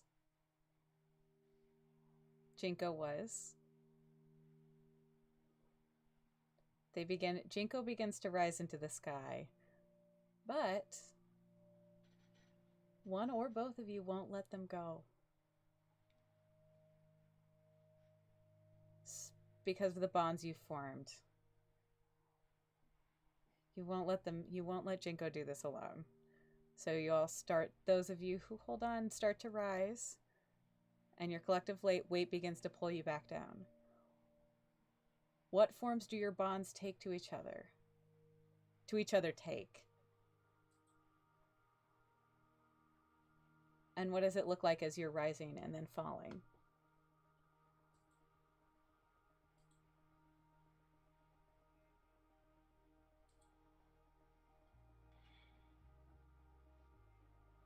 Jinko, do you want to describe rising up into the air? Let's start there. It's not like any time that he's flown before. It's like how he's watched coral beans is what he likes to call them, coral beans. But coral beans that are basically like little puff things that dandelions are, and you blow them and they go into the air. That's what coral beans are. And that's how he feels, is that he just is a coral bean. And he's just floating through the air, but then suddenly it's it's almost like the same as when gravity happened when he went on the world. And he just sunk in and he's trying to figure out what's going on. And so his soul feels like it's reaching to just figure out what is going on. But when he feels for it and he's coming back down, it's less a weight and more dispersion. Only because it's more of him, it feels heavier. Mm-hmm. Mm-hmm. So he doesn't feel like he's being chained or weighted anymore. It's just more of him, and that's fine, and that's perfect. So he allows the weight to take him to make more coral beans. The coral bean cloud is bigger and bigger and bigger, and it's just a happy, fluffy time of coral beans, and that's just fine. And they will land someday.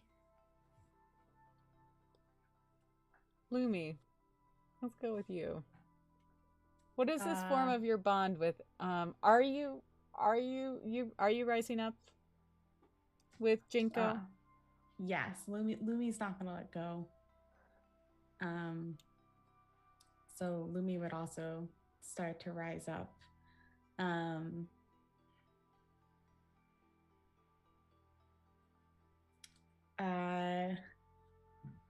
Is Jinko physically dispersing, or is it like a mental dispersion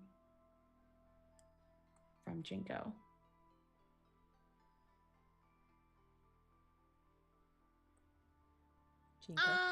Yes. He is turning into light, and it looks like he is dispersing, like he's turning into a bunch of little pieces of starlight. Okay.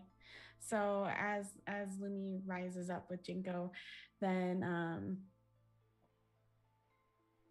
Lumi's gonna realize that Jinko is slowly not becoming physical anymore, and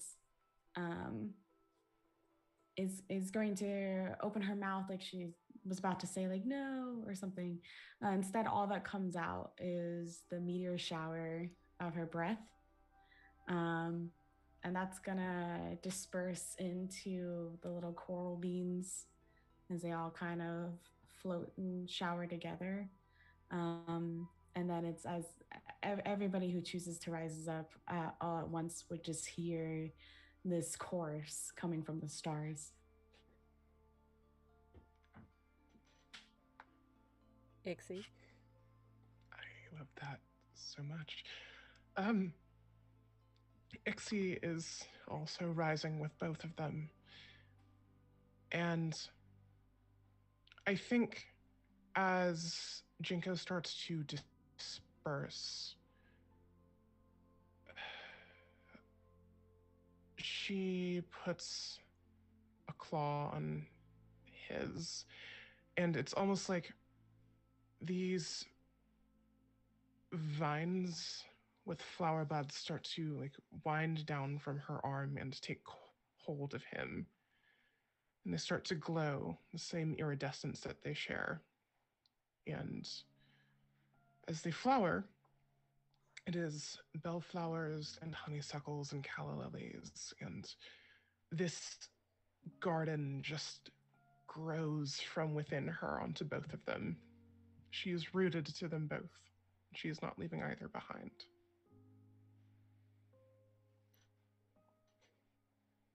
Together,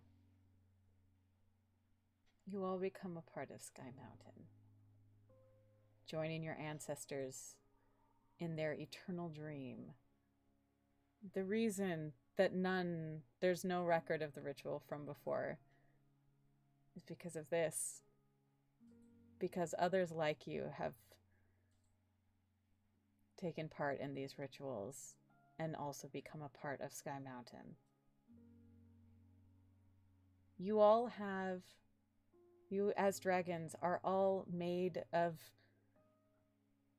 blood and breath. And yes, even horde. These are the things that are a part of you. And as you're subsumed into Sky Mountain, those parts of yourselves also become part of Sky Mountain. So, from among all the blood, breath, and horde, pick 2. I'm not sure if that's 2 per person or 2 from, or 1 from each of, 2 from the total. I believe it's 2, actually, I'm guessing it's 2 from each of you, because you're all participating in this. So you shall replace 2 existing truths from our truths about the world with new ones representing what you became.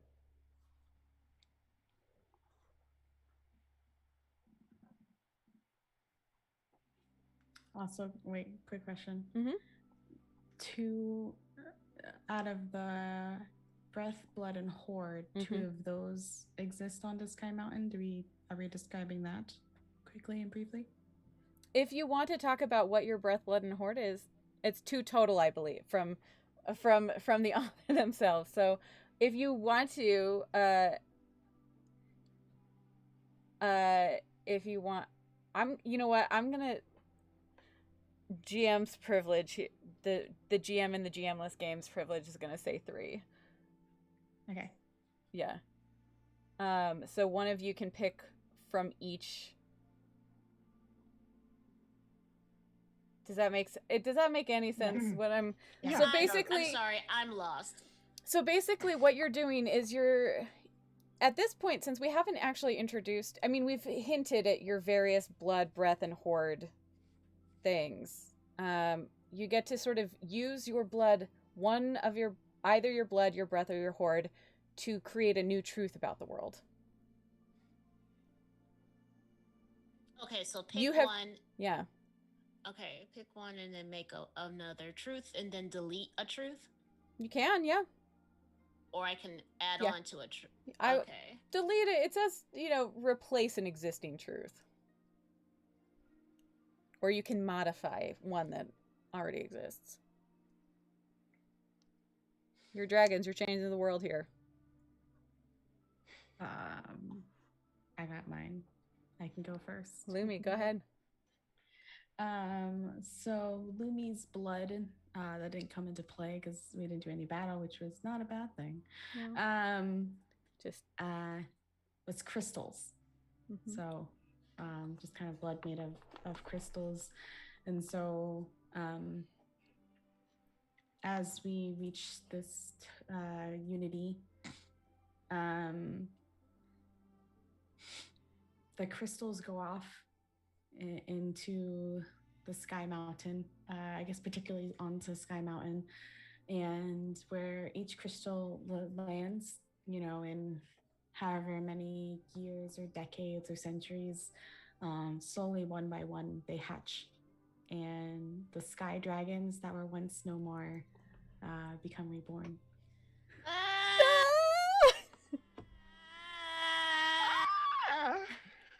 Oh my god.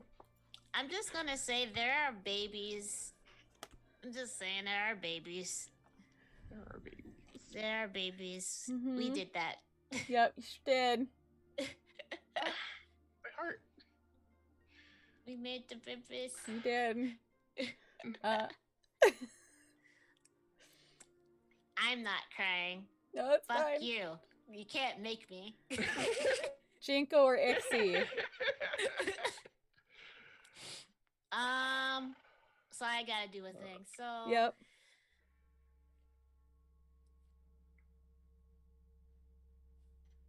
So what I have to put into Sky Mountain?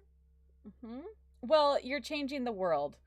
The world can Okay. be it's one of the truths of the world or the moon that we have. Okay.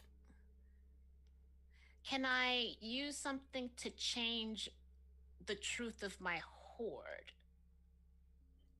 This is a world-changing event, so I wouldn't know. Okay, cause my library is so big that it's kind of a staple Yes. of the cultures, but we're not gonna do that.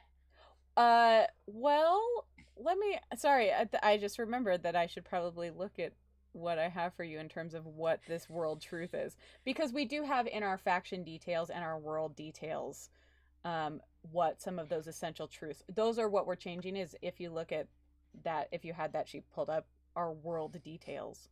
Mm-hmm. I don't believe your library was a part of those world details. That's a you. Okay. That's a that was a you specific. Okay. Yeah.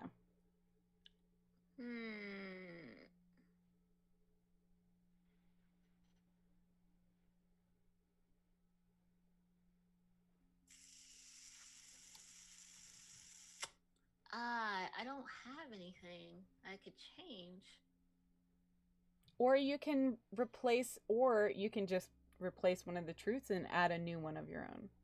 So in theory, you could take your library and make it a truth. Your hoard. If you want your hoard to somehow affect the whole world in a way that it hadn't before.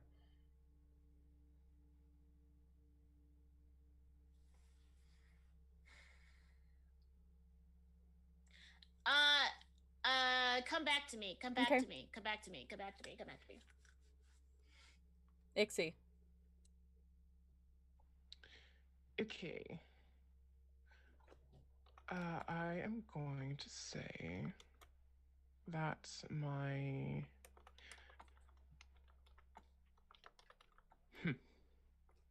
okay.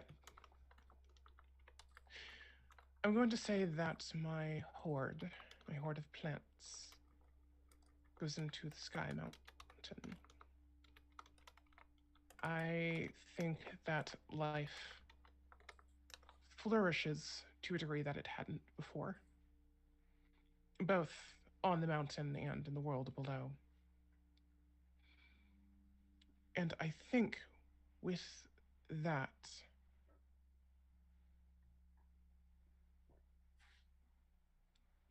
I will say that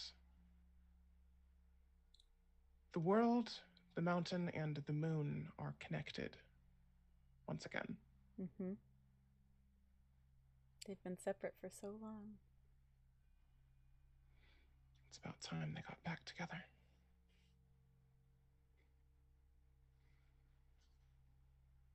Okay. So my blood was argon. Mm-hmm.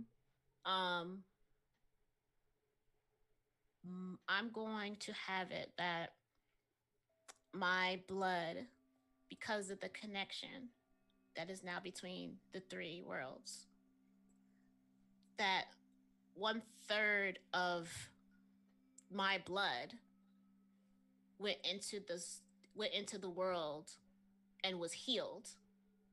1/3 of my blood went into Sky Mountain and was preserved. And 1/3 of my blood went to the moon and destroyed all magical locks. Because my library wasn't the only library locked, because moon dragons are stingy AF.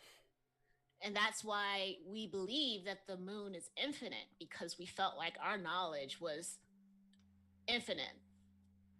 And so I unlocked all knowledge. So therefore, the moon is finite. There is X amount of knowledge that is there and waiting to be explored. So therefore, I am changing that. The moon is finite.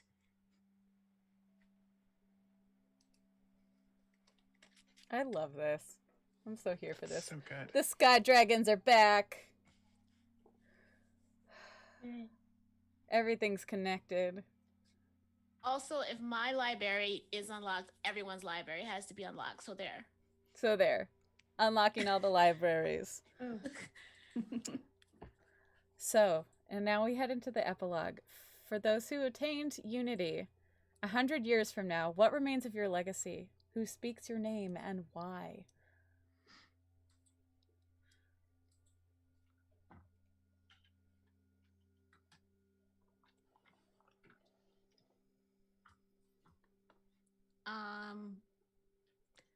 There is an addition to Jinko's library that is the fable of the world flowers, and that's the story of this.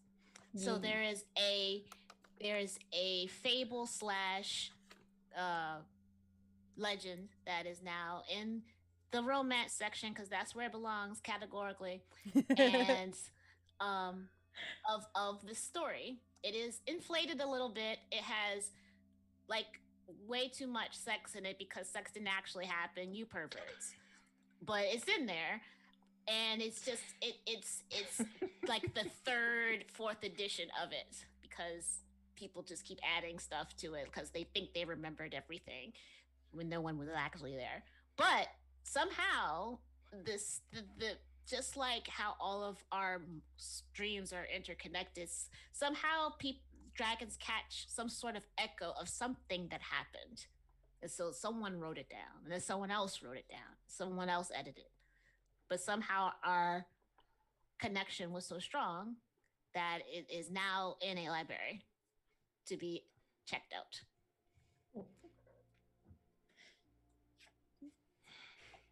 Ixie or I love that so Lumi? much. It's so good.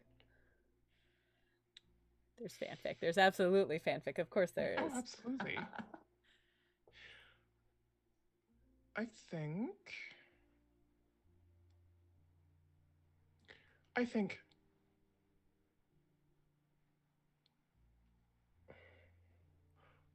I think for all of this, the world has been listening. And I think 100 years from now, the voice who has now been chosen by the world to speak that story, the master of the beasts, has finally shown themselves. And when the sky dragons visit the world again, they are all told this story. They all know it as the world knew it.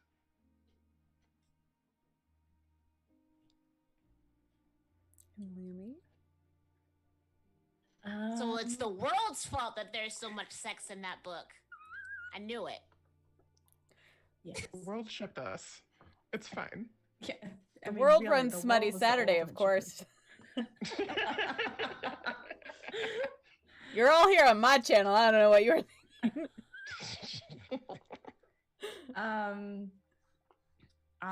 I think 100 years from now,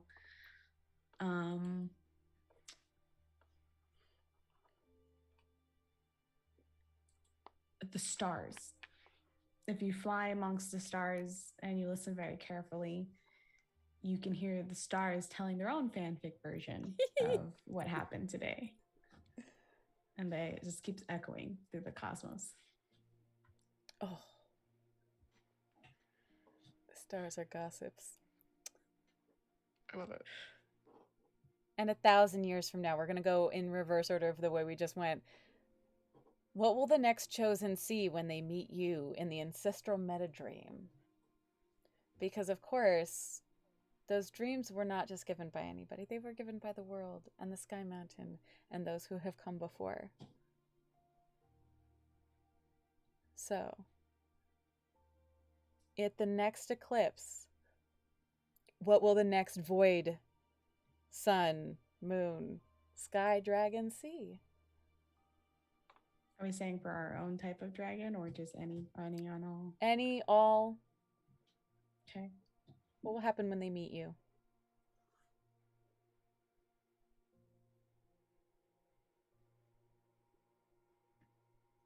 I'm sorry. I just want to make sure I understand.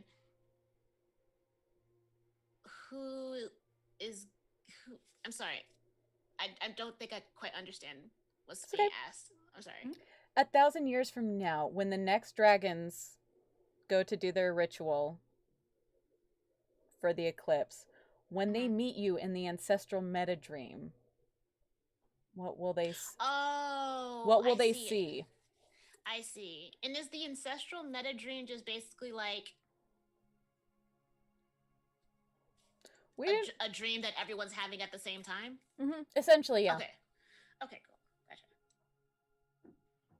We didn't really touch on that because we didn't hit any of the rituals, but essentially your dreams were all interconnected eventually into one big dream.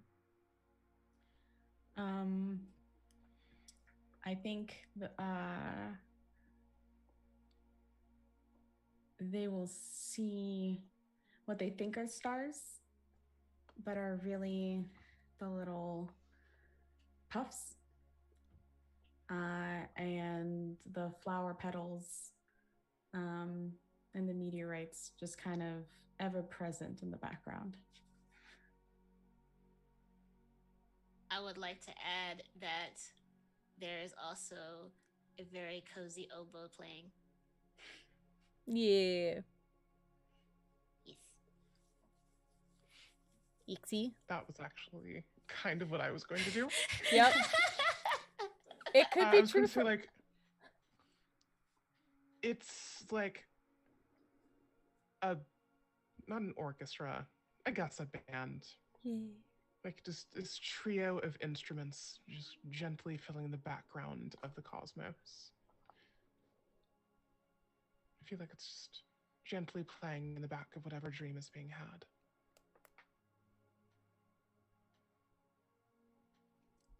And I think just because I can't imagine, despite his dispersion, that he would be completely gone. There would be some sort of outline of something that would maybe like the outline of the whole little poof thing. The whole cloud is shaped like a dragon. So it's floating and floating and swirling, and it turns into a spaghetti dragon, and then a leaf dragon, and then a traditional dragon, and it just changes constantly as it goes. And then when it gets closer and closer to the three that are now in the meta space, it just goes and blows right past them like a happy please, like, welcome, you're here. And then it flies away. I love that. And as we draw this to a close, the world sort of shudders a little bit. You hear the sound of giant wings rustling. One mighty rumble, like a snore, perhaps.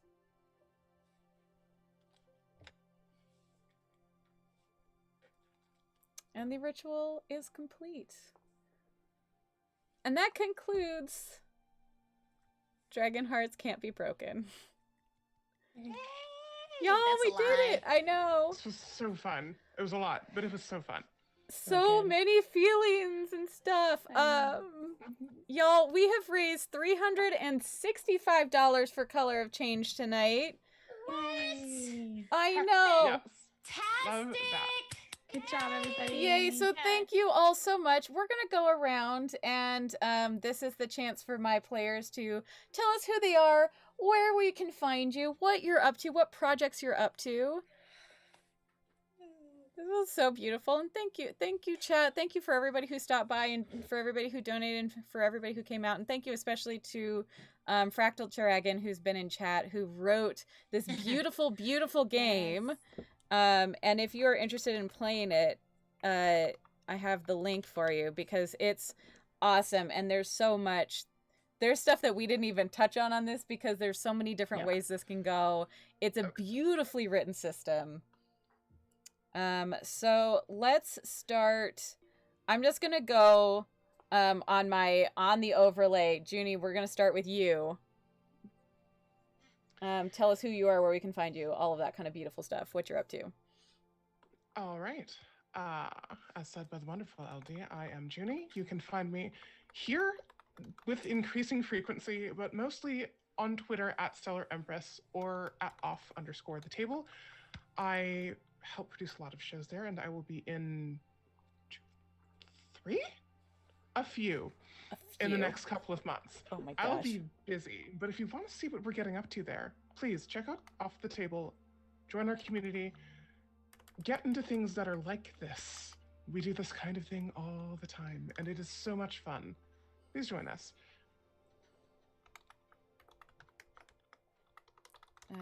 Okay. Also, as a heads up, there's something else that you do that you didn't mention that is something that cool that you work on. Oh, yeah. Y'all, I'm not even I kidding. wear way too many hats, y'all. Yeah, it's true. Hold on, you do the thing, I'll be right back. Okay. You keep talking, I'll be back. So, I am also a pyrographer. I make dice boxes. You can find my blog and store over at Ember Hive it's Ember Hive Woodworks or at Ember Hive. My commissions are open always, so if you want a personalized creation like this one or the one that I made for the wonderful LD after the campaign that the two of us are in together, DM me there. Beautiful. I will work with you to make whatever you want and bring it to life. Y'all, you don't even know. I love it so much. All right, okay. Candle. It is me. Hi, I'm Shadow, also known as Candle. If you want to see what I'm up to, you can find me on Twitter at ShadowBookCat. All of my upcoming projects are still unannounced. I have yet again picked up a couple more. Hey. But they will be coming. So keep an eye out for any and all announcements on my Twitter. Otherwise, you'll see me around, possibly on LD's stream, possibly somewhere else in the streaming TTRPG universe. So just keep in touch. Luma. Hi. Hey, I'm Luma. That's short for Lumaqui, which is where you can find me on Twitter, where I should be doing streams every Sunday to review for my library game roundtable commission. But because I haven't really solidified the reviewing system yet, that is on pause, but it will come back, I promise, because I want to review these games for libraries so that people who don't play games can look at these games and go, oh, that's what this is about. So hopefully can get that solidified. I play tabletop when asked. Because as a grad student, I cannot play as much as I want to, but tomorrow someone asked me to be in a game called, let's look, Blackheart. Yes, I'm playing with Nat to play Natalie with not off the table. It was but I have played with off the table. It all merges together. But I'm playing with Natalie, who is a wonderful GM, to play Blackheart. And excited to play it. Never played it before. if it's anything like this, it's gonna be fantastic. So yeah, so if you want to follow me on Twitter, you can, but I promise you, all you're going to get is Final Fantasy 14 shit posts and maybe some pornography. So if you want that, or you are waiving your right to not see it, then please follow me. Is it the Carly Rae Jepsen game? Because she does have a song, Blackheart. I think you're right. I think it might be. I need to play that one. Sorry, I really might be. I There's love 2 Carly Rae Jepsen games. Oh, there are. Okay. I love Carly Rae Jepsen, like unironically. Like I need to play these games. I'm excited if you're excited. But yeah, so basically, yeah, that's where I am. If you want to give me money, please buy coffee, because I, as a grad student, everything is expensive and stressful. So please. Yeah, how many of us are students here on this stream right now? Yep. Screaming. I'm almost done, but it's fine.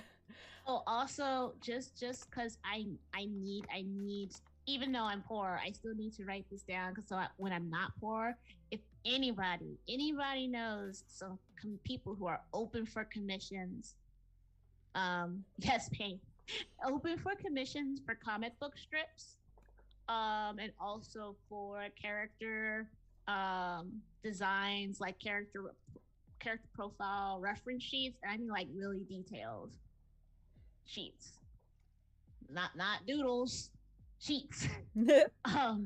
So if you know anyone, send them my way, please. Also, emphasis on sheets, not logos, not illustrations, character reference sheets, okay? Might be a few Leave people me floating alone, around. bots. So yeah, oh, the thank you for bots. having me. This is great. Oh, thank you, Fractured Dragon. This is fucking amazing. Yes. It was amazing. Oh, Fractured Dragon. Yeah, thank you so much. This is amazing. LD, you are a fantastic GM. Oh, y'all. Yes, you are. I just cast really well and then let you all do the work. Mwah. Mwah. But hi, everybody. I'm Lady Dame. This is my channel. You can find me pretty much everywhere that's important on the internet at the Lady Dame, except for my Ko-fi, which is currently just Lady Dame. And yes, I do have a Ko-fi now, because y'all, I'm graduating. Speaking of school, I am myself graduating in only a matter of in 2 weeks from cosmetology, and I never intended. But normally I'm an unemployed theater person who's employed when theater's a thing that exists, but it doesn't. So it's been an interesting thing. But this is my channel. I am generally a variety streamer, and in the TTRPG community, I'm a late night. I should say, I need to remember to add it as the whole sentence. I'm a late night variety streamer most of the time. I stream 9 p.m. Pacific. The game is just, I know it's true. But you know, I just cast well. And I find fun, beautiful games that we can just feel our feelings in, which is really, I think the key. Just games that let us feel our feelings. I stream 9 p.m. Pacific, Saturday through, for the month of March, it's going to be Saturday through Mondays. On Saturdays, it's the infamous Smutty Saturday, where I am joined by guests and we read terrible, horrible, no good, very bad smut. This upcoming week, I am joined by 3 fabulous people who are in the TTRPG community: Rakalai, Wild Engineer, and Anikster. We're going to be reading some Chuck Tingle books, which will be a delight. I've picked out what we're reading. It's going to be a wild time. I've had, actually, all 3 of you have guessed it on Smutty Saturday before. I'm always looking for new guests for Smutty Saturday. I have a form that just is a rolling whatever.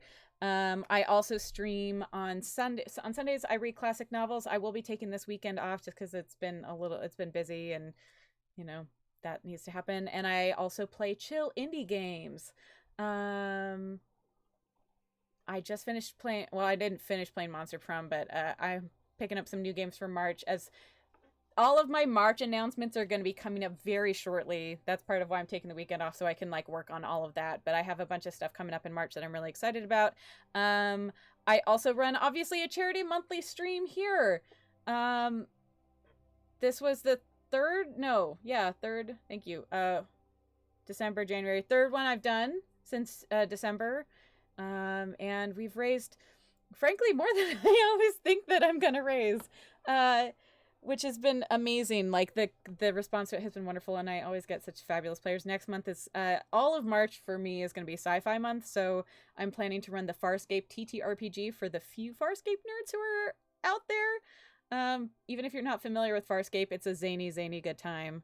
I might be adding some watch parties coming up in March too, so people can watch some Farscape with me and like learn why it's the best sci-fi show that ever existed. Trying to think what else I'm doing. Yeah, and also all the smut for March is gonna be sci-fi themed, y'all. It's gonna be fun. I'm real excited about it. And yeah, I'm also in the TTRPG community. I'm every Wednesday. I'm on Open for Adventure at noon Central in the Uncaged anthology game. I am also in a podcast with the lovely Junie called Of Black Glass that comes out by every other week on Sundays. We actually have episode 5, I think, coming out this week, this Sunday, 2 days from now. 2 days from now. That's correct. I was like, we didn't have one last week, so it's this week that we get. I know. Remind me, Alex, that I need to get Alex, if you can send me your actual Discord number or friend me on Discord, because I need to invite you to a thing. I might be trying to get Alex into my game next month. I'm not lying at all. Like, I'm just straight up. And let's see, I think that's it. I think I've been in a bunch of one-shots. One of them got postponed. We don't have a date for it. I don't think I have, I do have a couple coming up though. Sunday on Craftic Studios, I'm also going to be in a 10 Candles game at some time in the morning, and I can't remember off the top of my head. I think it's like 8 a.m. Is that a horror game? It is, in fact, a horror game, yes. Oh, like, okay, then I know what you're doing, God. Oh, yeah, no, I've played, I have played, I love me some 10 Candles. I don't have a time. It's like, double check the Craftic Studios Twitter, because that's what that announces when it is, because I can't remember off the top of my head. It's like early in the morning for me. But I love 10 Candles. I've played it so many times, and I will play it so many more times, because, oh dear. Spoop!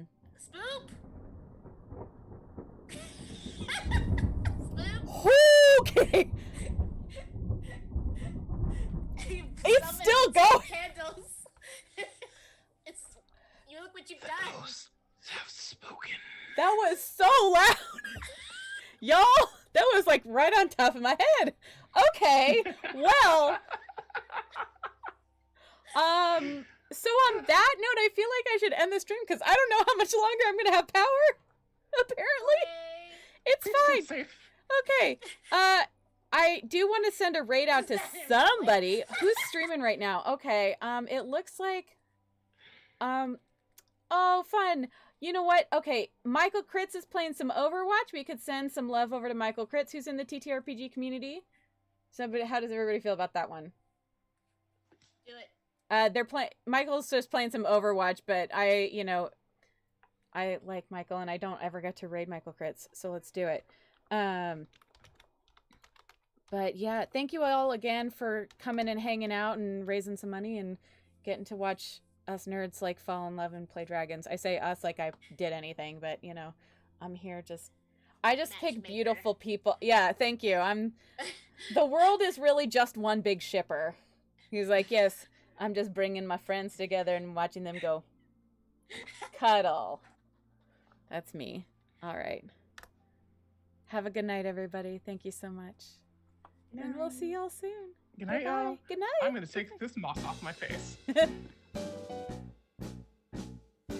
Once I was a girl who led the sailors on and never gave a kiss for free, dashing all their dreams until the night was gone, leave them trembling in the cold gray dawn. Pack up my petticoat